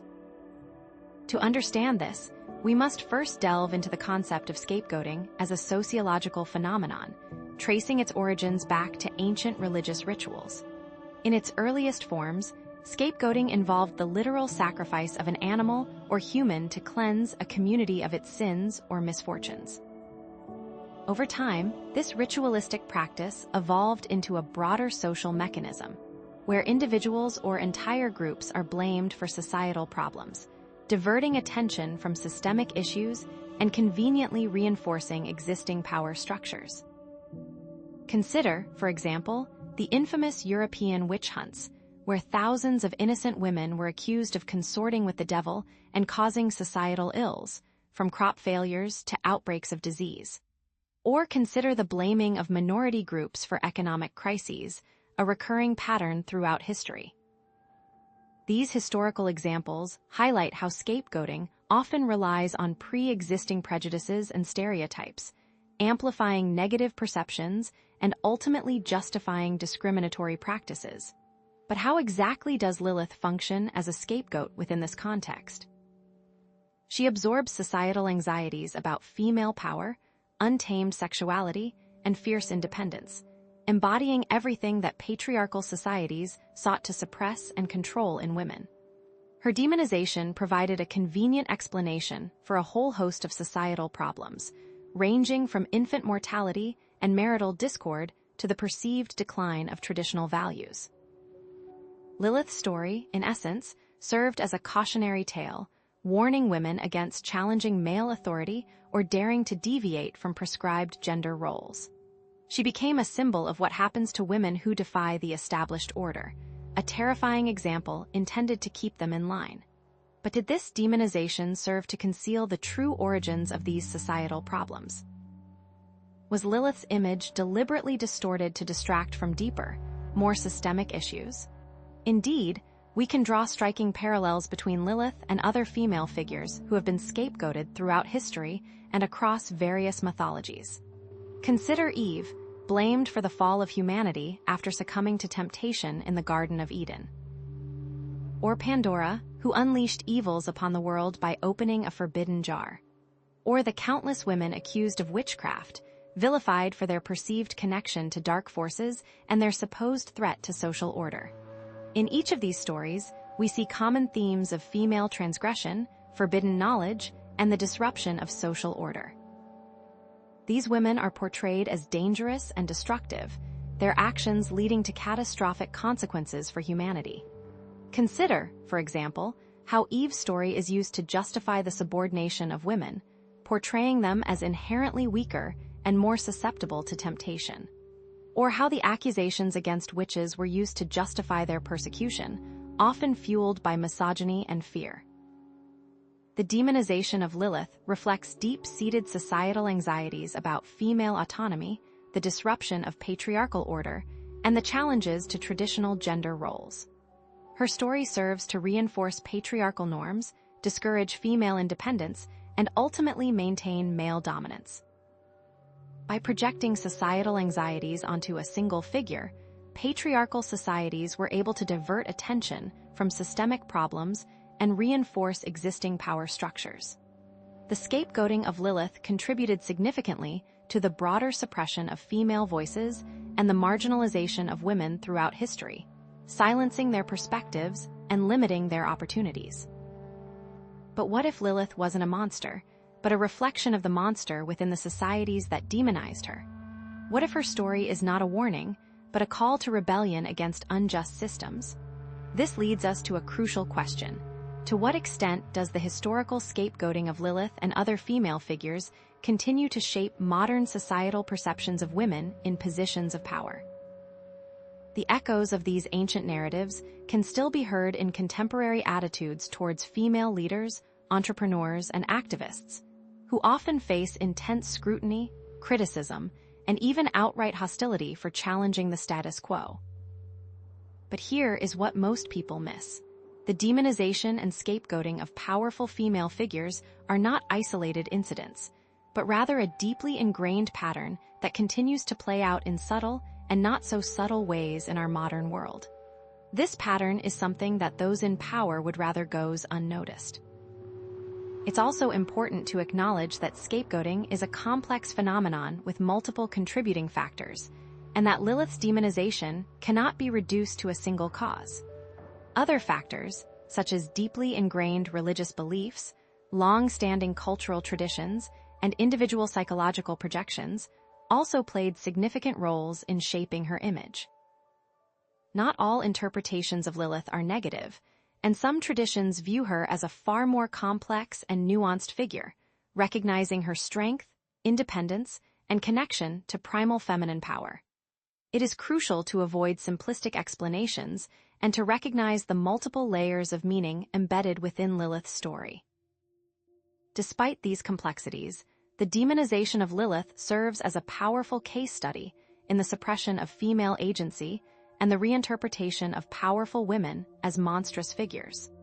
Understanding these historical patterns of scapegoating is crucial for recognizing and challenging the ongoing marginalization of women in contemporary society.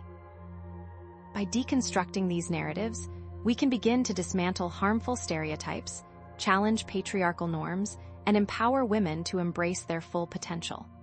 As we move forward, how can we ensure that Lilith's story becomes one of empowerment rather than one of demonization, freeing women from the chains of societal expectation? Despite the reinterpretations and the growing awareness of historical injustices, the echoes of Lilith's demonization persist, subtly shaping our perceptions of women even today. In this section, we will delve into how Lilith's historical demonization manifests in modern societal attitudes and the treatment of strong, independent women, revealing the subtle ways in which prejudice continues to impact women's lives. While explicit demonization may be less common in contemporary society, more insidious forms of prejudice and negative stereotyping continue to undermine female empowerment, perpetuating a cycle of marginalization.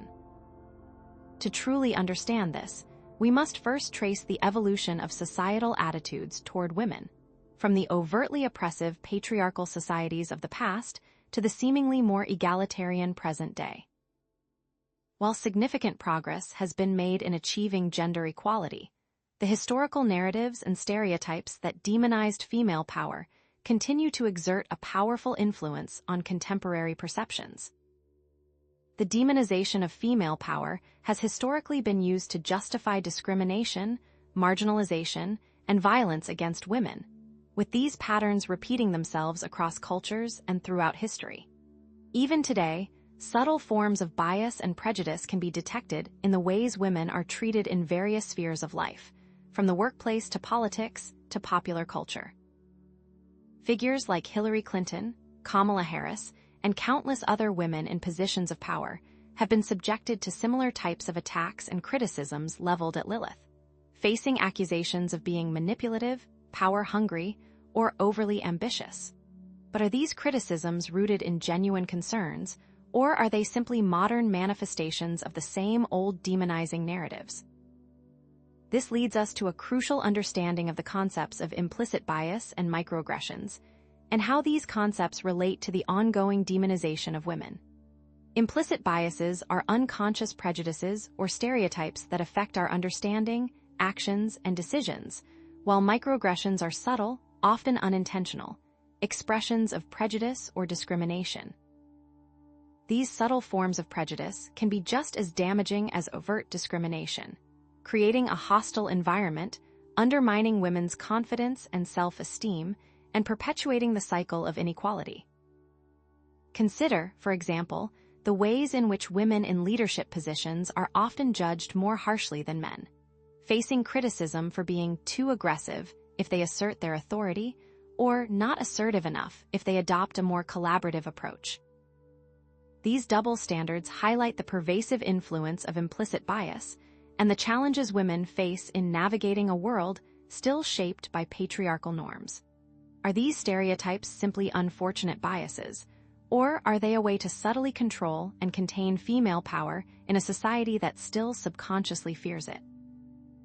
To truly grasp the extent of this issue, consider the numerous modern-day instances where women have been subjected to demonizing rhetoric and negative stereotypes, often mirroring the very accusations leveled against Lilith.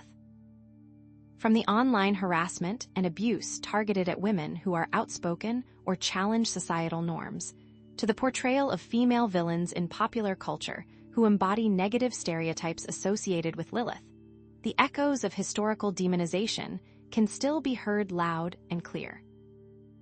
Consider, for example, the ways in which female politicians are often subjected to sexist attacks and criticisms, with their appearance, personal lives, and emotional responses scrutinized far more closely than their male counterparts.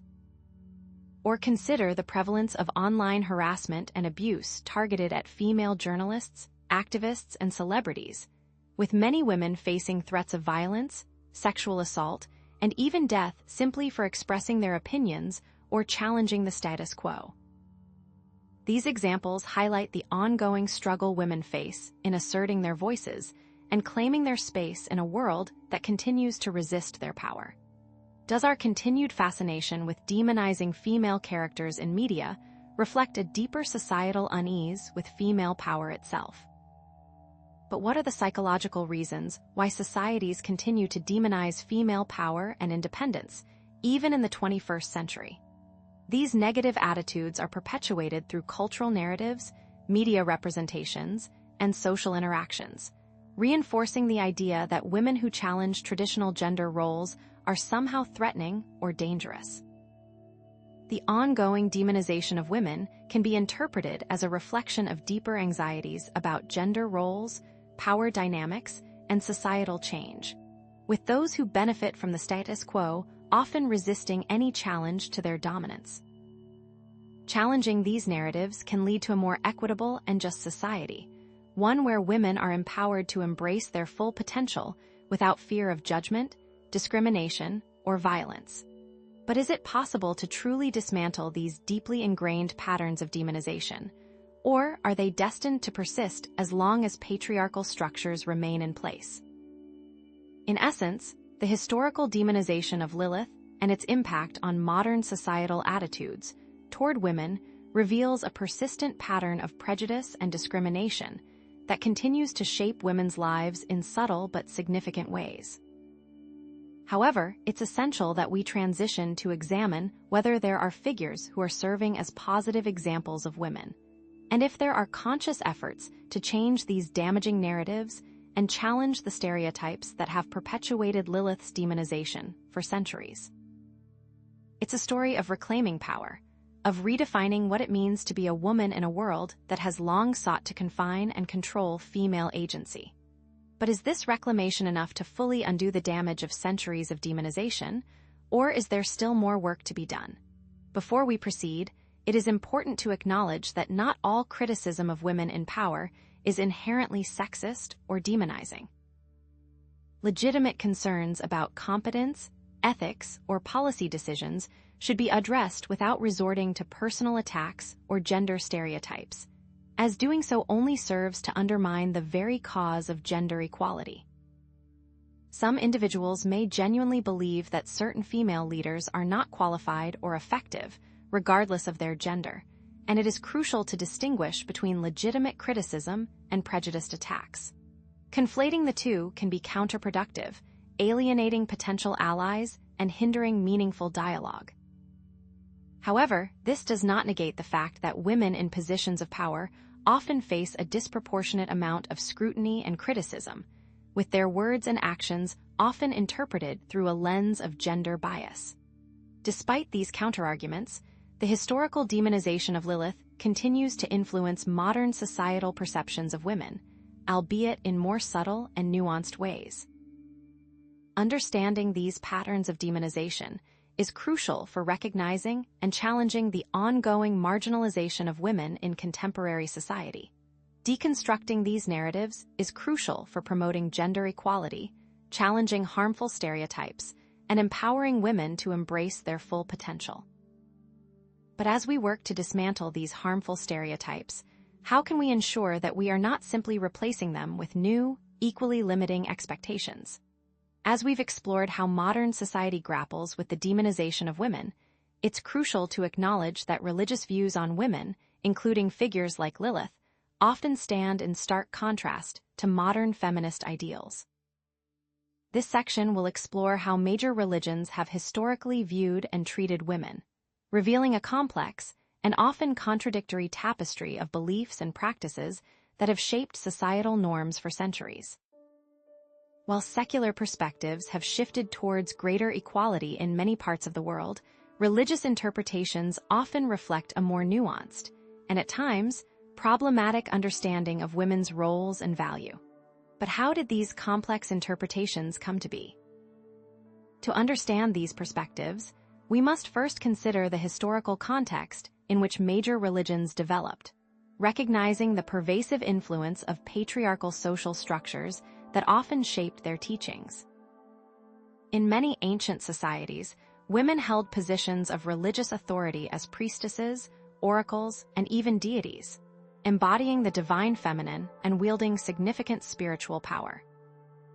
Consider, for example, the ancient Egyptian goddess Isis, revered as a powerful mother figure and a source of wisdom and magic, or the Greek goddess Demeter, who controlled the fertility of the earth and presided over the harvest. However, with the rise of monotheistic religions, we often see a shift towards male leadership and a marginalization of female deities, reflecting a broader societal trend towards patriarchal dominance. This rise of male leadership influenced the interpretation and application of religious teachings related to women. But what was the result of male authority becoming increasingly stressed? To navigate this intricate landscape, it's essential to define some key terms that frequently arise in discussions of women in religion. Misogyny refers to a hatred of, contempt for, or ingrained prejudice against women. Patriarchy describes a social system in which men hold primary power and predominate in roles of political leadership, moral authority, social privilege, and control of property. Complementarianism is a theological view that men and women have different but complementary roles and responsibilities in marriage, family life, and religious leadership. Egalitarianism, on the other hand, asserts that all people are equal and deserve equal rights and opportunities, regardless of gender. It is also vital to highlight the distinction between religious teachings and the lived experiences of women within religious communities, as these can often diverge significantly. But how do various religions support or undermine female rights, roles, and responsibilities? Consider, for example, the teachings of Jesus in the New Testament, which often emphasize compassion, forgiveness, and the inherent worth of all individuals, regardless of gender. In the Gospel of Luke, Jesus is portrayed as interacting with women in ways that challenge the social norms of his time, treating them with respect and dignity, and valuing their contributions to his ministry. However, other passages in the Bible, such as those that emphasize male headship or prescribe specific roles for women in the church, have been interpreted as promoting the subordination of women. Similarly, the Quran contains verses that affirm the equality of men and women in the eyes of God, granting women rights to inheritance, divorce, and education. Yet, other verses have been used to justify gender inequality, such as those that prescribe different roles and responsibilities for men and women in marriage and family life. However, the historical and cultural context in which these passages were written should be considered, emphasizing the need for nuanced interpretation. What happens when historical context is not properly considered? Throughout religious history, there have been countless women who have defied traditional stereotypes and exercised significant leadership roles, challenging patriarchal norms and inspiring generations of believers. Figures like Hildegard of Bingen, a 12th century Benedictine abbess, mystic, and composer, who made significant contributions to theology, music, and medicine, demonstrating the intellectual and creative potential of women within the church. Or consider Harriet Tubman, the famous abolitionist and Underground Railroad conductor, whose unwavering faith and courage helped countless enslaved people escape to freedom, exemplifying the power of women to enact social and political change. Catherine of Siena, a 14th century Dominican tertiary and mystic, played a significant role in advising popes and intervening in political disputes, demonstrating female leadership within the Catholic Church. These varied perspectives reflect fundamentally different understandings of human nature, societal order, and the relationship between the divine and the human. Some religious traditions emphasize hierarchical structures, viewing men and women as having distinct roles and responsibilities within a divinely ordained order. Others emphasize equality and mutual respect, viewing men and women as equally valued members of the religious community, with the same rights and opportunities. Today, modern religious movements are grappling with these issues, seeking to reinterpret traditional teachings in ways that promote gender equality and empower women.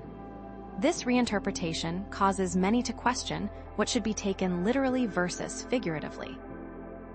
In essence, religious views on women are multifaceted and often contradictory, reflecting a complex interplay of patriarchal norms, cultural influences, and ideals of compassion and equality. Understanding these differing views is crucial for comprehending Lilith's enduring relevance as a symbol of both demonization and empowerment. The coexistence of these differing views contributes to the complexities in interpreting Lilith and her modern influence.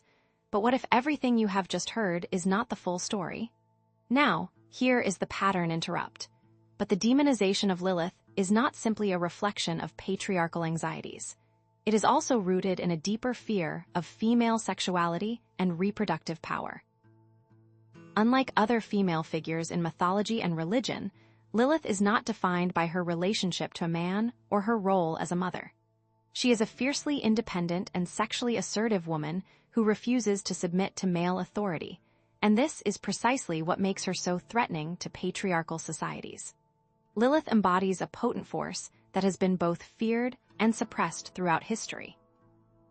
This fear is not just about power, but about the uncontrollable, unpredictable nature of female desire and creation.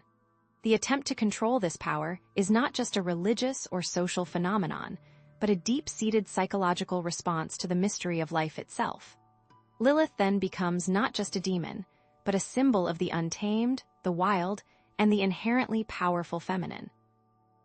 It is in this light that her story transcends simple misogyny, speaking to a primal unease within the human psyche. It is important to acknowledge that some religious traditions have actively worked to promote gender equality and empower women, challenging patriarchal norms and advocating for female leadership. The Quaker movement, for example, has a long history of promoting gender equality, with women playing prominent roles in ministry and leadership since the 17th century. Similarly, the Unitarian Universalist Association affirms the inherent worth and dignity of every person, regardless of gender, and actively works to promote gender equality within its congregations and in the wider world. Not all religious people hold misogynistic views, and many are committed to promoting justice and compassion for all individuals, regardless of gender. It is also important to note that interpretations of religious texts and teachings vary widely, and that there is often a diversity of opinion within religious communities on issues related to women. Because of this, it is important to avoid generalizations and recognize the complexity and diversity of religious perspectives on women. Therefore, religious views on women are multifaceted and often contradictory, reflecting a complex interplay of patriarchal norms, cultural influences, and ideals of compassion and equality. Understanding these differing views is crucial for comprehending Lilith's enduring relevance as a symbol of both demonization and empowerment. The coexistence of these differing views contributes to the complexities in interpreting Lilith and her modern influence. How has the historical tension of viewing women either as demonized or idolized influenced other mythical creatures and figures? As we've seen how religious views have shaped the narrative of Lilith, it's essential to explore another crucial lens through which she has been understood: art. This section will delve into how Lilith has been portrayed in visual art, literature, and other creative mediums throughout history, revealing how her image has been interpreted and reinterpreted across different eras and cultural contexts. These artistic interpretations reflect societal attitudes towards female sexuality, power, and what we might call the dark feminine, showcasing how Lilith has been both demonized and, perhaps surprisingly, celebrated. But how did Lilith become such a popular figure in art? To understand the artistic representations of Lilith, we must trace their history, beginning with early depictions in religious texts and folklore illustrations. While explicit visual depictions of Lilith are scarce in early religious texts, subtle allusions and symbolic representations can be found in illuminated manuscripts, early printed books, and Jewish folklore illustrations, often portraying her as a winged demon or a serpent-like figure lurking in the shadows of the Garden of Eden. The Renaissance and Romantic periods witnessed a surge of interest in mythological and biblical figures, including Lilith, as artists sought inspiration from classical and religious sources. This era saw the rise of allegorical paintings that featured Lilith as a symbol of temptation, sin, and the dangers of unchecked female sexuality. However, the symbolist and pre-Raphaelite movements of the 19th century truly embraced Lilith as a symbol of female allure and danger, depicting her as a captivating and enigmatic figure who challenged Victorian notions of female virtue.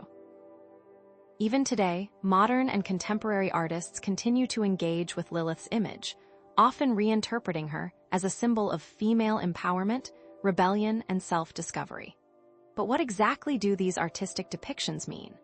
The concept of artistic interpretation is key to understanding how artists use symbolism, imagery, and narrative to convey their understanding of a subject. Art serves as a mirror reflecting societal attitudes and beliefs, providing insight into the values, anxieties, and cultural preoccupations of a given era.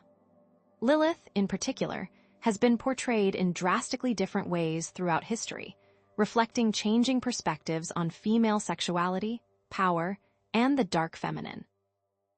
She has been depicted as a monstrous demon lurking in the darkness, a seductive temptress luring men to their doom, a tragic victim of patriarchal oppression, and a powerful queen reigning over her own domain. These contrasting depictions reveal how the interpretation of a single figure can evolve, reflecting the shifting sands of cultural attitudes and societal norms. But how do we make sense of these different portrayals? Consider, for example, early artistic representations of Lilith found in medieval grimoires, where she is often depicted as a monstrous figure with wild hair, sharp claws, and bat-like wings, surrounded by demons and other creatures of the night. These illustrations serve to demonize Lilith and reinforce her association with evil and chaos. In contrast, Renaissance and Baroque paintings often feature Lilith as a seductive temptress, subtly influencing events or figures in the Adam and Eve story, representing the dangers of female allure.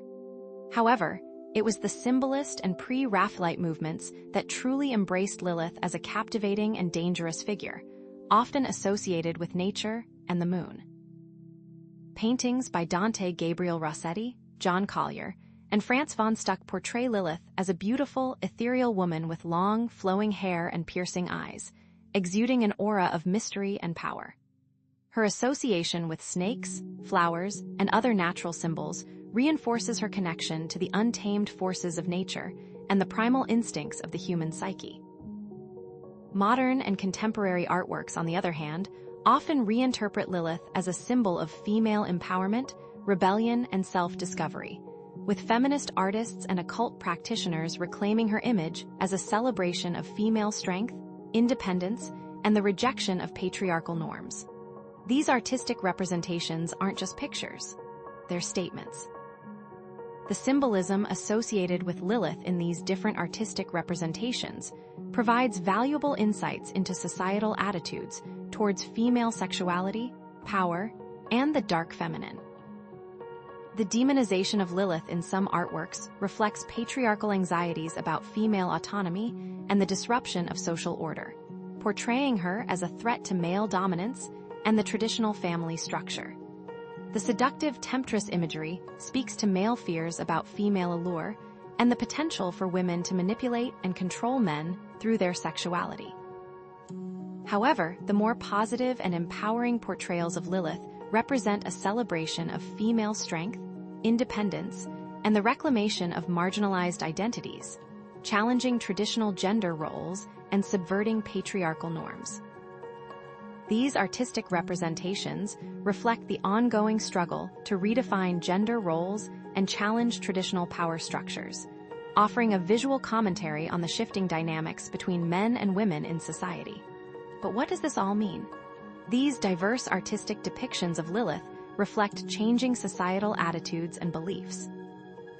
As we move forward, it is vital to see how these representations influence the individual's own identity, self-perception, and personal mythology. How does the evolving narrative of Lilith and the power of collective belief influence the individual's own identity and self-perception? Of course, some artistic representations of Lilith may perpetuate harmful stereotypes or reinforce negative perceptions of female sexuality and power. Not all artists who depict Lilith are necessarily feminist or seeking to empower women, and some may even exploit her image for sensational or exploitative purposes. It is also important to recognize that the interpretation of art is subjective, and that different viewers may have different reactions to and understandings of Lilith's image, depending on their own cultural background, personal experiences, and individual biases. There is also the potential for artistic representations of Lilith to be appropriated or misinterpreted in ways that undermine their original intent, diluting or distorting the message of female empowerment and rebellion. This, in turn, is what makes these artistic depictions such a complicated subject. Despite these counterarguments, the artistic depictions of Lilith provide valuable insights into the evolving societal attitudes towards female sexuality, power, and the dark feminine.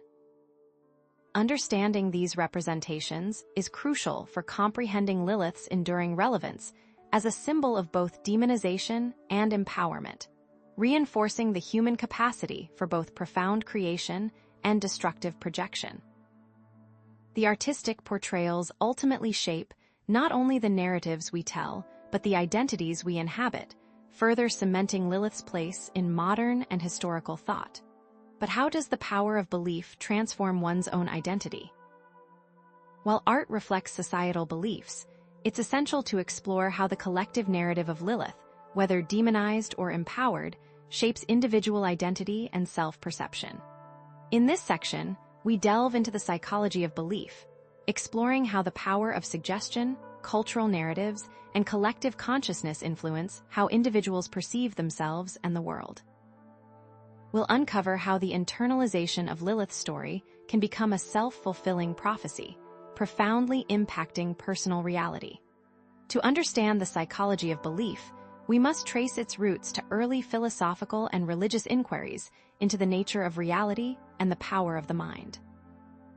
Ancient philosophers like Plato and Aristotle grappled with questions of perception and knowledge, laying the groundwork for later psychological theories. Religious traditions explored the role of faith and belief in shaping human experience, with figures like the Buddha and Jesus emphasizing the transformative power of belief. Key figures in the development of belief psychology include William James, whose pragmatism emphasized the practical consequences of beliefs, Carl Jung, who explored the collective unconscious and archetypes, and Albert Bandura, who developed the concept of self-efficacy. Scientific advancements in neuroscience and cognitive psychology have further illuminated the mechanisms by which beliefs are formed, reinforced, and altered, with studies revealing the intricate interplay between brain activity, cognitive processes, and belief systems. Furthermore, the history of propaganda and psychological warfare highlights the deliberate manipulation of beliefs for political and social control, demonstrating the power of suggestion and persuasion to influence mass behavior. This historical context is crucial for understanding how beliefs, including those surrounding figures like Lilith, are formed, transmitted, and internalized. The power of suggestion refers to the psychological process by which ideas, beliefs, or expectations can influence perception, behavior, and even physical health. This phenomenon is vividly illustrated by the placebo effect, where belief in a treatment can produce measurable physiological changes, regardless of whether the treatment has any inherent medicinal value. Confirmation bias leads individuals to selectively seek out information that confirms their pre-existing beliefs, reinforcing their perspectives and making them resistant to contradictory evidence. Cognitive dissonance refers to the mental discomfort experienced when holding conflicting beliefs, leading individuals to rationalize or dismiss information that challenges their worldview in order to reduce this discomfort.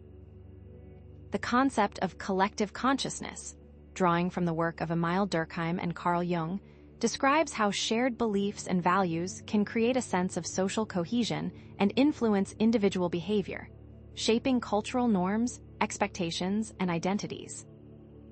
These concepts, when applied to Lilith, can reveal the extent to which shared beliefs about her impact individual perception and identity. Consider, for example, the placebo effect in medical research, where patients who believe they are receiving a real treatment often experience genuine improvements in their condition, even if they are only given a sugar pill. This demonstrates how the power of belief can trigger the release of endorphins, modulate immune function, and alter pain perception. Case studies of individuals who have undergone radical transformations in their identity and self-perception as a result of adopting new belief systems offer further evidence of the transformative power of belief.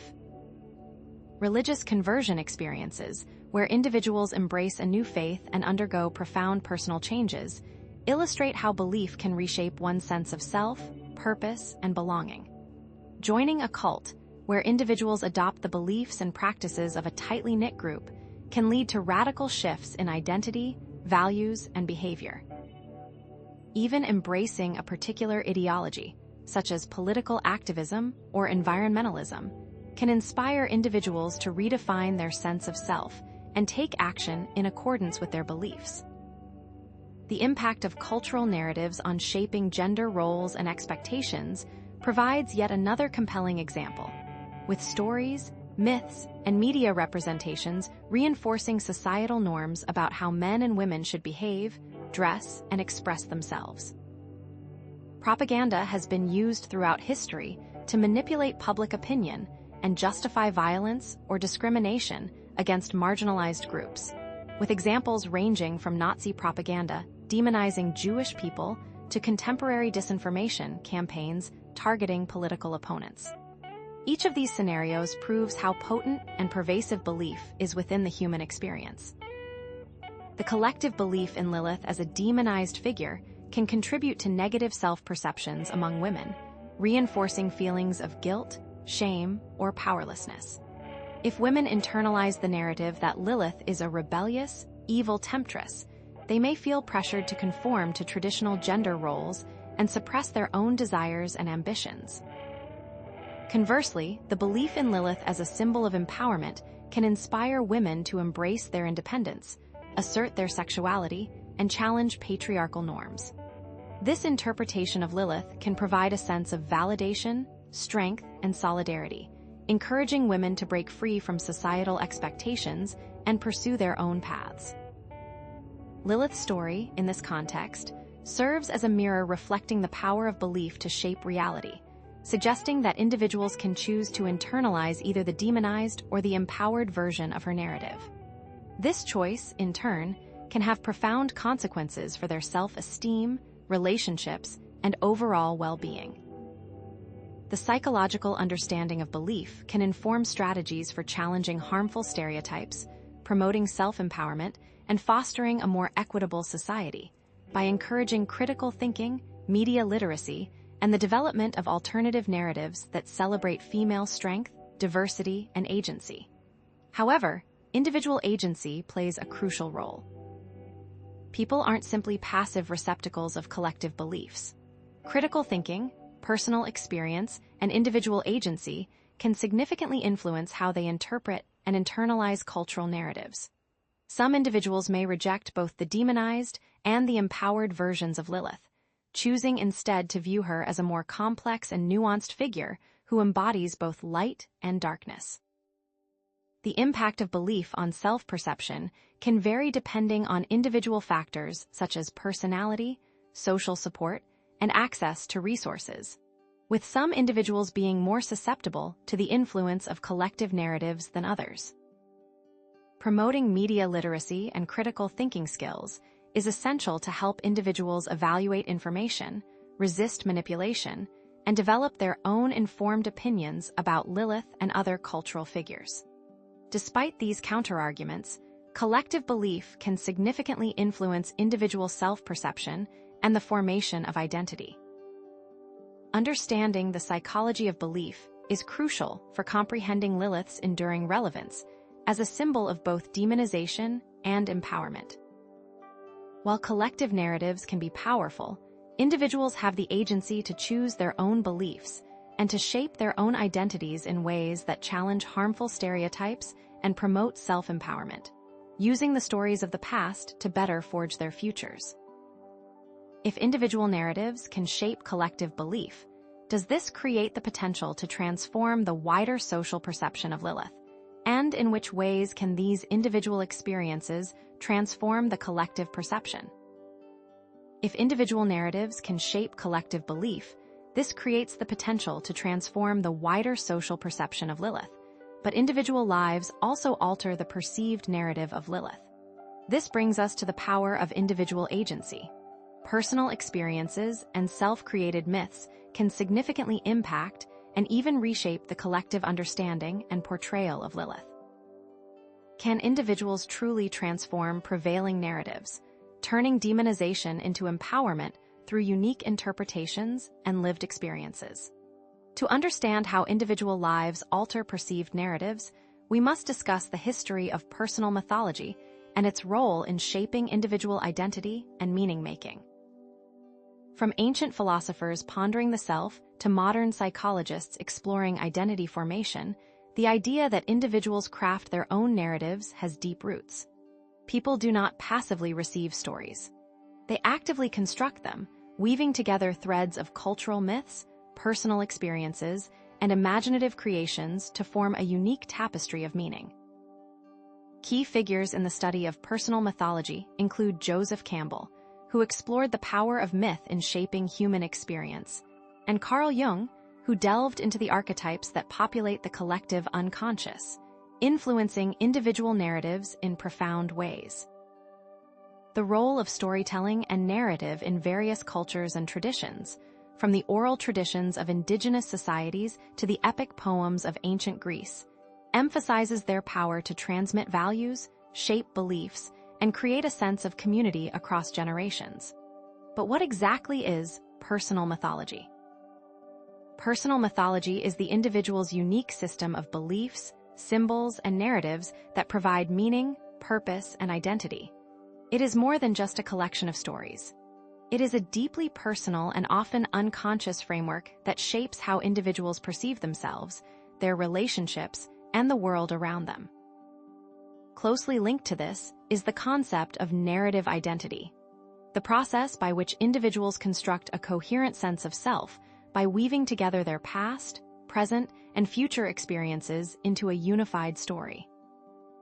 Individuals select, interpret, and organize their memories and experiences in ways that align with their values, goals, and aspirations, creating a narrative that provides a sense of continuity and purpose.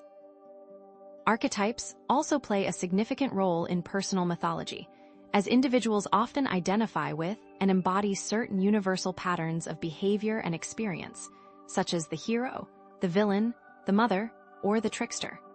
These archetypes can serve as powerful templates for understanding and navigating the complexities of life. Personal mythologies can be harnessed to cope with trauma, overcome challenges, and achieve personal growth by providing individuals with a sense of meaning, purpose, and agency. But how does an individual reinterpret such a figure? Consider case studies of individuals who have transformed their lives by consciously altering their personal mythologies. Individuals use creative expression, such as writing, art, or music, to explore and reconstruct their personal narratives. An abuse survivor might rewrite their story, transforming from a helpless victim into a resilient warrior. A person struggling with addiction might create a narrative of recovery, casting themselves as the hero who overcomes their inner demons. The ways in which people have reinterpreted Lilith's story to align with their own experiences and values offer a particularly compelling example. Instead of viewing Lilith solely as a symbol of demonization, they may embrace her as a source of empowerment, a rebel who defied patriarchal norms and asserted her independence. Take, for instance, the story of Sarah, a modern woman who identifies as a Lilithian. Sarah, a survivor of domestic abuse, found solace and strength in Lilith's story. Instead of seeing Lilith as a demon, she saw a woman who refused to be subservient, who chose her own path, even if it meant exile. Sarah reinterpreted Lilith's defiance as a symbol of her own resilience, her refusal to be defined by her abuser. She began to create art depicting Lilith as a powerful, independent figure, reclaiming her sexuality and her agency. Through this process, Sarah not only healed from her trauma, but also became an advocate for other survivors, empowering them to rewrite their own stories and reclaim their lives. Her experience underscores how personal mythologies, especially the reinterpretation of complex figures like Lilith, can become a catalyst for profound personal transformation.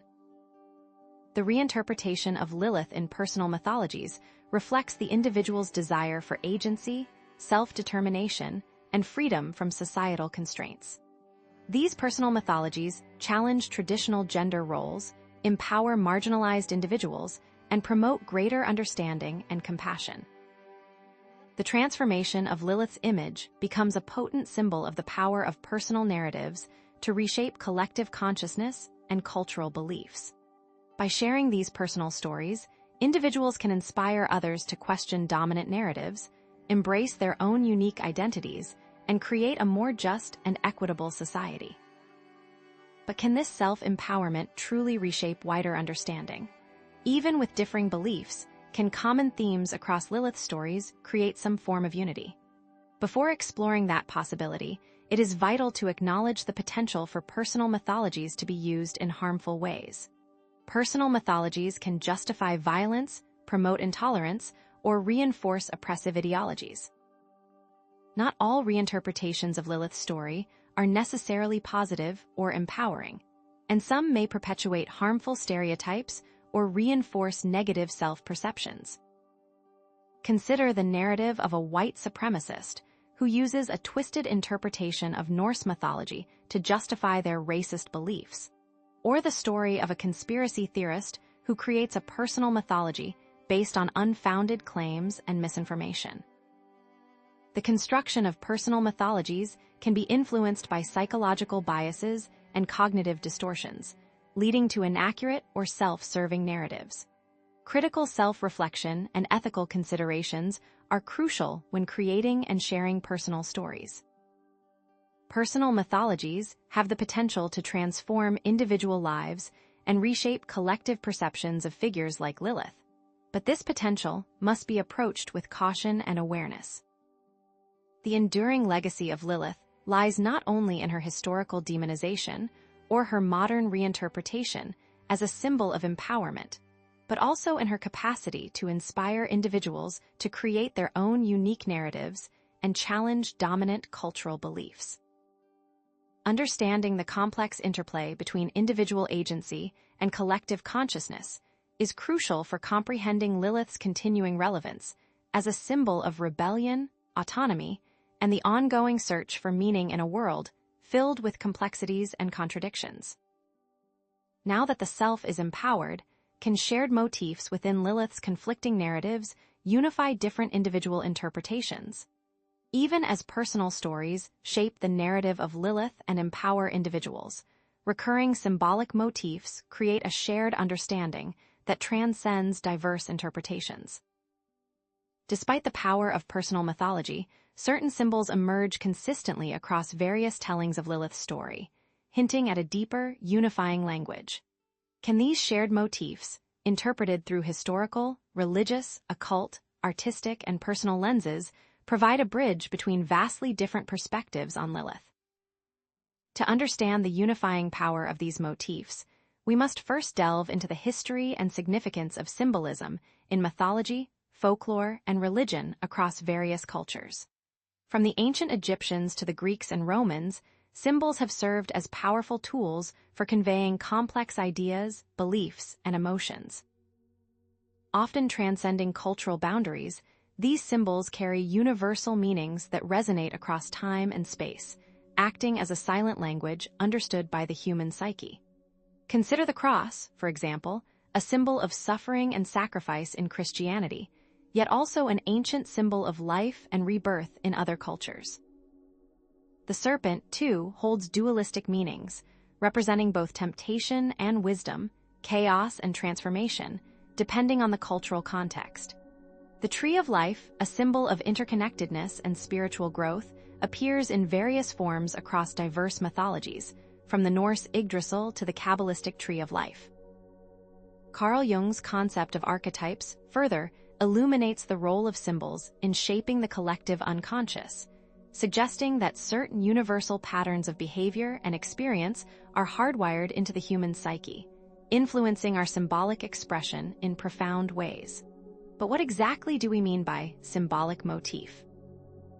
A symbolic motif is a recurring image, idea, or pattern that carries a deeper meaning beyond its literal representation. Unlike a simple symbol, a motif repeats and evolves throughout a narrative, acting as a thread that connects different elements and layers of meaning. Shared symbols can act as a bridge between different interpretations of a myth or story, providing a common ground for understanding and analysis. However, the meaning of a symbol is always context-dependent, shaped by the specific cultural, historical, and personal circumstances in which it appears. The same symbol can evoke vastly different emotions and interpretations depending on the individual's background and experiences. Symbols have the potential to be both unifying and divisive, depending on how they are interpreted and the values they are associated with. Let us now explore the recurring symbolic motifs associated with Lilith across different narratives, starting with the serpent. Throughout Genesis, the Kabbalah, and modern occult interpretations, the serpent slithers its way into the story of Lilith. The serpent, often associated with temptation and deceit, embodies the forbidden knowledge that Lilith seeks. In some accounts, Lilith is the serpent, offering Eve the apple in the Garden of Eden. However, it can also be seen as a symbol of wisdom and transformation. In Kabbalistic tradition, the serpent represents the Kundalini energy, a powerful force for spiritual awakening. Similarly, the moon, with its connection to femininity, darkness, cycles, and the subconscious, also appears consistently. Ancient lunar deities, such as Selene in Greek mythology and Luna in Roman mythology, embody the power and mystery of the night. In modern Wiccan practices, the moon is revered as a symbol of the triple goddess, representing the maiden, mother, and crone aspects of female divinity. Lilith's association with the moon connects her to the cyclical nature of female experience and her association with the hidden, often repressed, aspects of the self. In ancient rituals, blood was often seen as a sacred substance, representing life, death, and power. Kabbalistic texts link blood to the Sephirot, the 10 emanations of divine energy. Feminist art often uses blood as a symbol of menstruation, reclaiming it as a source of female power and creativity. And even the owl, a symbol of wisdom, night, hidden knowledge, and prophecy, ties into the Lilith mythos. In ancient Greece and Rome, the owl was associated with Athena and Minerva, goddesses of wisdom and strategic warfare. Contemporary occultism often depicts Lilith accompanied by owls, representing her ability to see through illusions and access hidden truths. Another common motif is long hair, a symbol of power, sexuality, and untamed nature. Consider the serpent motif, often negatively charged, and how it can also represent Lilith's pursuit of forbidden knowledge and her challenge to divine authority. The moon motif connects Lilith to the cyclical nature of female experience and her association with the hidden aspects of the self, offering a more nuanced understanding of her character. The blood motif symbolizes both Lilith's power and her vulnerability, her connection to life and death, challenging the demonized image. The owl motif represents Lilith's ability to see through illusions and access hidden truths, a symbol of her intellectual prowess and spiritual insight. While these motifs may not change someone's views on Lilith, they provide a means to analyze why those views are what they are. Now that we have identified these shared symbolic motifs, we can see how they provide a framework for understanding Lilith's enduring symbolism. But what larger lessons can we glean from Lilith's story, and how can we take the knowledge of her story to help others today?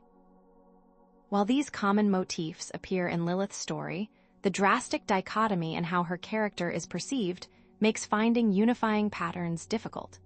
Some interpretations of these symbols are so drastically opposed that a sense of unity is not always achievable. Some may feel it impossible to unite a figure of pure evil with a figure of female divinity, and in some cases, no common ground can be reached. Respecting diverse perspectives is critical, as is acknowledging that personal experiences and beliefs will inevitably shape interpretations of Lilith's story. Despite conflicting interpretations, identifying shared symbolic motifs fosters a more cohesive understanding of Lilith's enduring symbolism.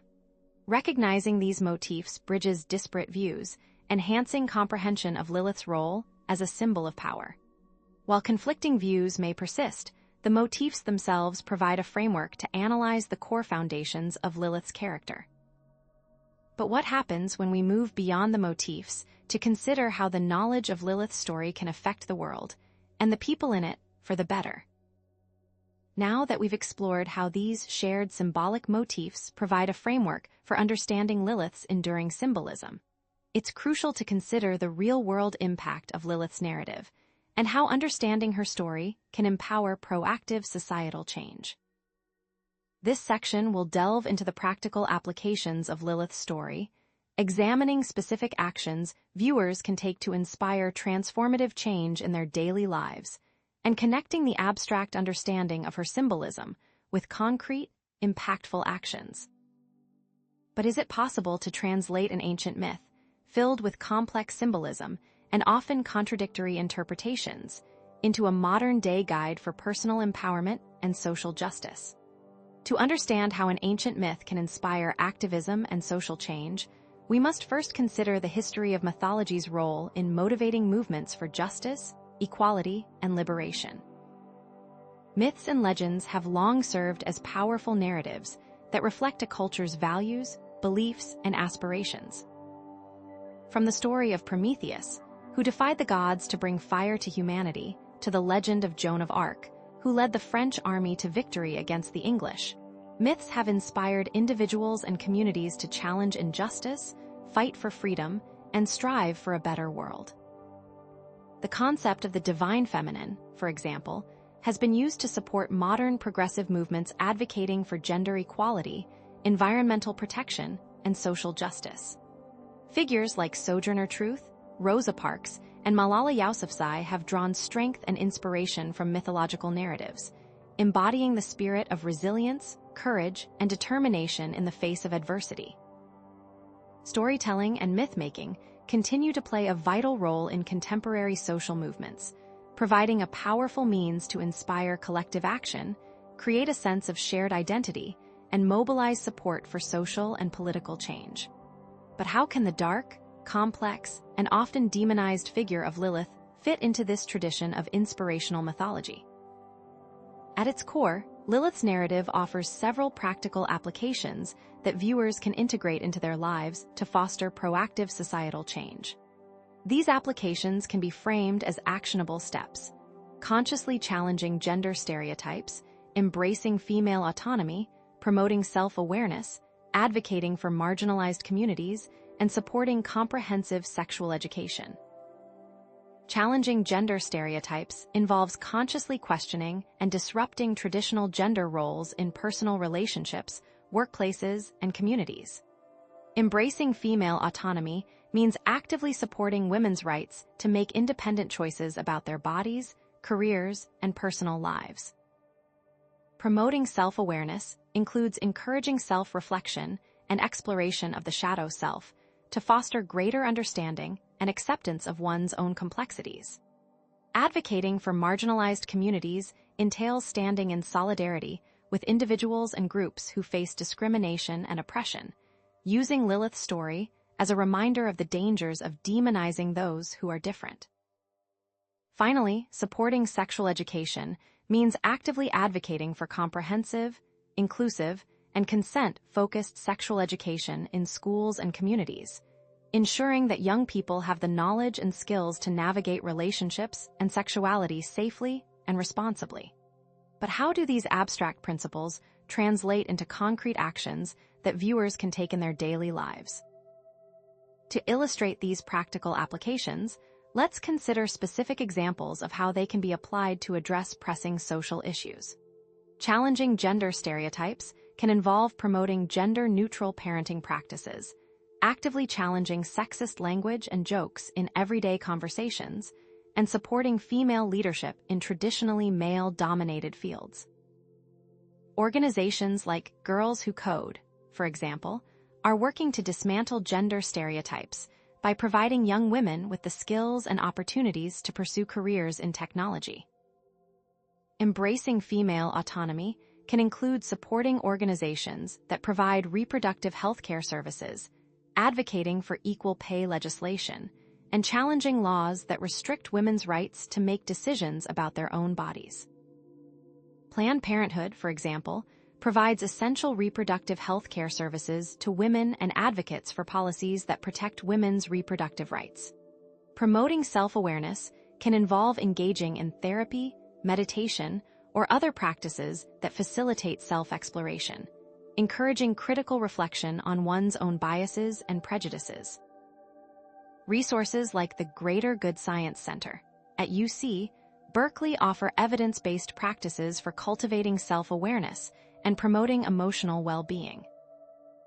Advocating for marginalized communities can include supporting organizations that fight against racism, homophobia, transphobia, and other forms of discrimination, using Lilith's story as a reminder of the importance of empathy and compassion. The Southern Poverty Law Center, for example, works to combat hate groups and advocate for civil rights for all. Finally, supporting sexual education can involve volunteering with organizations that provide sexual health education, advocating for comprehensive sex education policies in schools, and engaging in open and honest conversations with young people about sex, consent, and relationships. Organizations like SIECUS, Sexuality Information and Education Council of the U.S., provide resources and advocacy for comprehensive sexual education. But what is the underlying connection between these seemingly disparate actions and the core themes of Lilith's narrative? These actions connect back to the core themes of Lilith's narrative in profound and meaningful ways. Challenging gender stereotypes helps to dismantle the patriarchal structures that contributed to Lilith's demonization, creating a more equitable society where women are not judged or oppressed based on their gender. Embracing female autonomy empowers women to make independent choices about their bodies, careers, and personal lives, reclaiming the agency and control that Lilith was denied in the traditional narrative. Promoting self-awareness encourages individuals to confront their own shadow selves, fostering greater understanding, acceptance, and compassion for themselves and others. Advocating for marginalized communities challenges the tendency to demonize those who are different, creating a more inclusive and just society where everyone is valued and respected. Supporting sexual education empowers young people to make informed decisions about their sexual health and relationships, promoting consent, respect, and equality. Interpreting these actions as a way of reclaiming Lilith's story, transforming her from a symbol of fear into a catalyst for positive change, allows for a more nuanced understanding of her legacy. But is it truly possible to transform a figure demonized for centuries into a symbol of empowerment and positive social change? In essence, the responsible and ethical application of Lilith's narrative can contribute to a more just, equitable, and compassionate society by promoting gender equality, empowering marginalized communities, and fostering self-awareness. While the path may be fraught with challenges and resistance, the potential rewards are immense. By embracing the core themes of Lilith's story and translating them into concrete actions, we can create a world where everyone has the opportunity to thrive and reach their full potential. As we have seen, Lilith's influence appears in the history of religious studies, mythology, demonology, feminist theory, occult history, and art history. What then is Lilith's story's lasting impact, and can all of these disparate elements be summarized into one cohesive theme? It's important to acknowledge that applying Lilith's story in this way may be met with resistance or criticism from those who hold more traditional or negative views of her. Some individuals may feel uncomfortable or unqualified to engage in activism or social change, while others may question the relevance of an ancient myth to modern-day issues. The interpretation of Lilith's story is subjective, and different individuals may have different ideas about how it should be applied. However, it is essential to respect diverse perspectives and engage in respectful dialogue, even when disagreements arise. There's no way to enforce proactive societal change without confronting differing opinions. Is it possible for an ancient myth to maintain relevance in a world vastly different than the one in which it was conceived? Despite these challenges, Lilith's story has the power to promote positive social change by reinforcing empowerment, justice, and self-compassion. Her story provides a framework for challenging oppressive systems, advocating for marginalized communities, and promoting a more just and equitable society. Lilith's enduring story can actively promote social change in future generations by inspiring individuals to embrace their own power, challenge societal norms, and stand up for what they believe in. Both the challenging and empowering aspects of Lilith's story make her such an important narrative to interpret and understand. But can Lilith's story truly serve as a beacon of hope and inspiration for future generations, or is she destined to remain a figure of darkness and fear? But what lasting lessons can we truly learn from Lilith's multifaceted story, a narrative woven from ancient myth, religious dogma, and modern feminist interpretation? this section will explore the overarching themes that emerge from Lilith's journey, providing a synthesis of the diverse perspectives we've examined, hinting at the enduring relevance of her story, suggesting it offers profound insights into the human condition, the nature of power, and the ongoing struggle for liberation. But can a figure so steeped in controversy and contradiction truly offer a path to enlightenment? From her Mesopotamian origins as a potential storm deity to her modern reinterpretation as a feminist icon, Lilith's evolution reflects the cyclical nature of history, echoing patterns of demonization, oppression, and resistance that have played out across different eras and cultures. Mythology and storytelling, powerful tools that reflect and shape societal values, beliefs, and attitudes, cast Lilith as both villain and victim, mirroring the anxieties and aspirations of each age. Archetypes, those universal patterns of experience that resonate across time and space, find a potent embodiment in Lilith, a figure who embodies both the allure and the danger of untamed female power. But what are the core themes that bind these disparate interpretations, and how do they illuminate the hidden corners of our own world? Several core themes emerge from Lilith's story, each offering a unique lens through which to examine the human experience. First, there is the demonization of female power, the historical and ongoing tendency of societies to vilify women who challenge traditional gender roles or threaten male authority. Second, we see the struggle for autonomy, the persistent fight for women's rights to make independent choices about their bodies, careers, and personal lives. Third, we encounter the reclamation of the shadow self, the crucial process of embracing and integrating the darker aspects of the human psyche, rather than repressing or denying them. Fourth, the power of narrative is made clear as we see how stories can be used to control, manipulate, and empower individuals, shaping their perceptions of themselves and the world. Finally, we see cycles of history, the ways in which our myths are repeated, reinterpreted, and influence human behavior through the ages. But how do these abstract themes manifest in the real world? History, literature, and popular culture offer countless examples that illustrate these core themes, painting a vivid picture of Lilith's enduring relevance. The demonization of female power is evident in the stories of Joan of Arc, burned at the stake for her unconventional leadership, and Hillary Clinton and Kamala Harris, subjected to intense scrutiny and sexist attacks for their political ambitions. The struggle for autonomy is reflected in the lives of women who fought for their right to vote, own property, and control their bodies, from the suffragettes of the early 20th century to the activists of the modern reproductive rights movement. The reclamation of the shadow self is explored in the works of artists and writers who delve into the darker aspects of the human psyche, from the confessional poetry of Sylvia Plath to the psychological thrillers of Patricia Highsmith. The power of narrative is wielded in propaganda, advertising, and political rhetoric, shaping public opinion and influencing societal attitudes on everything from consumerism to war.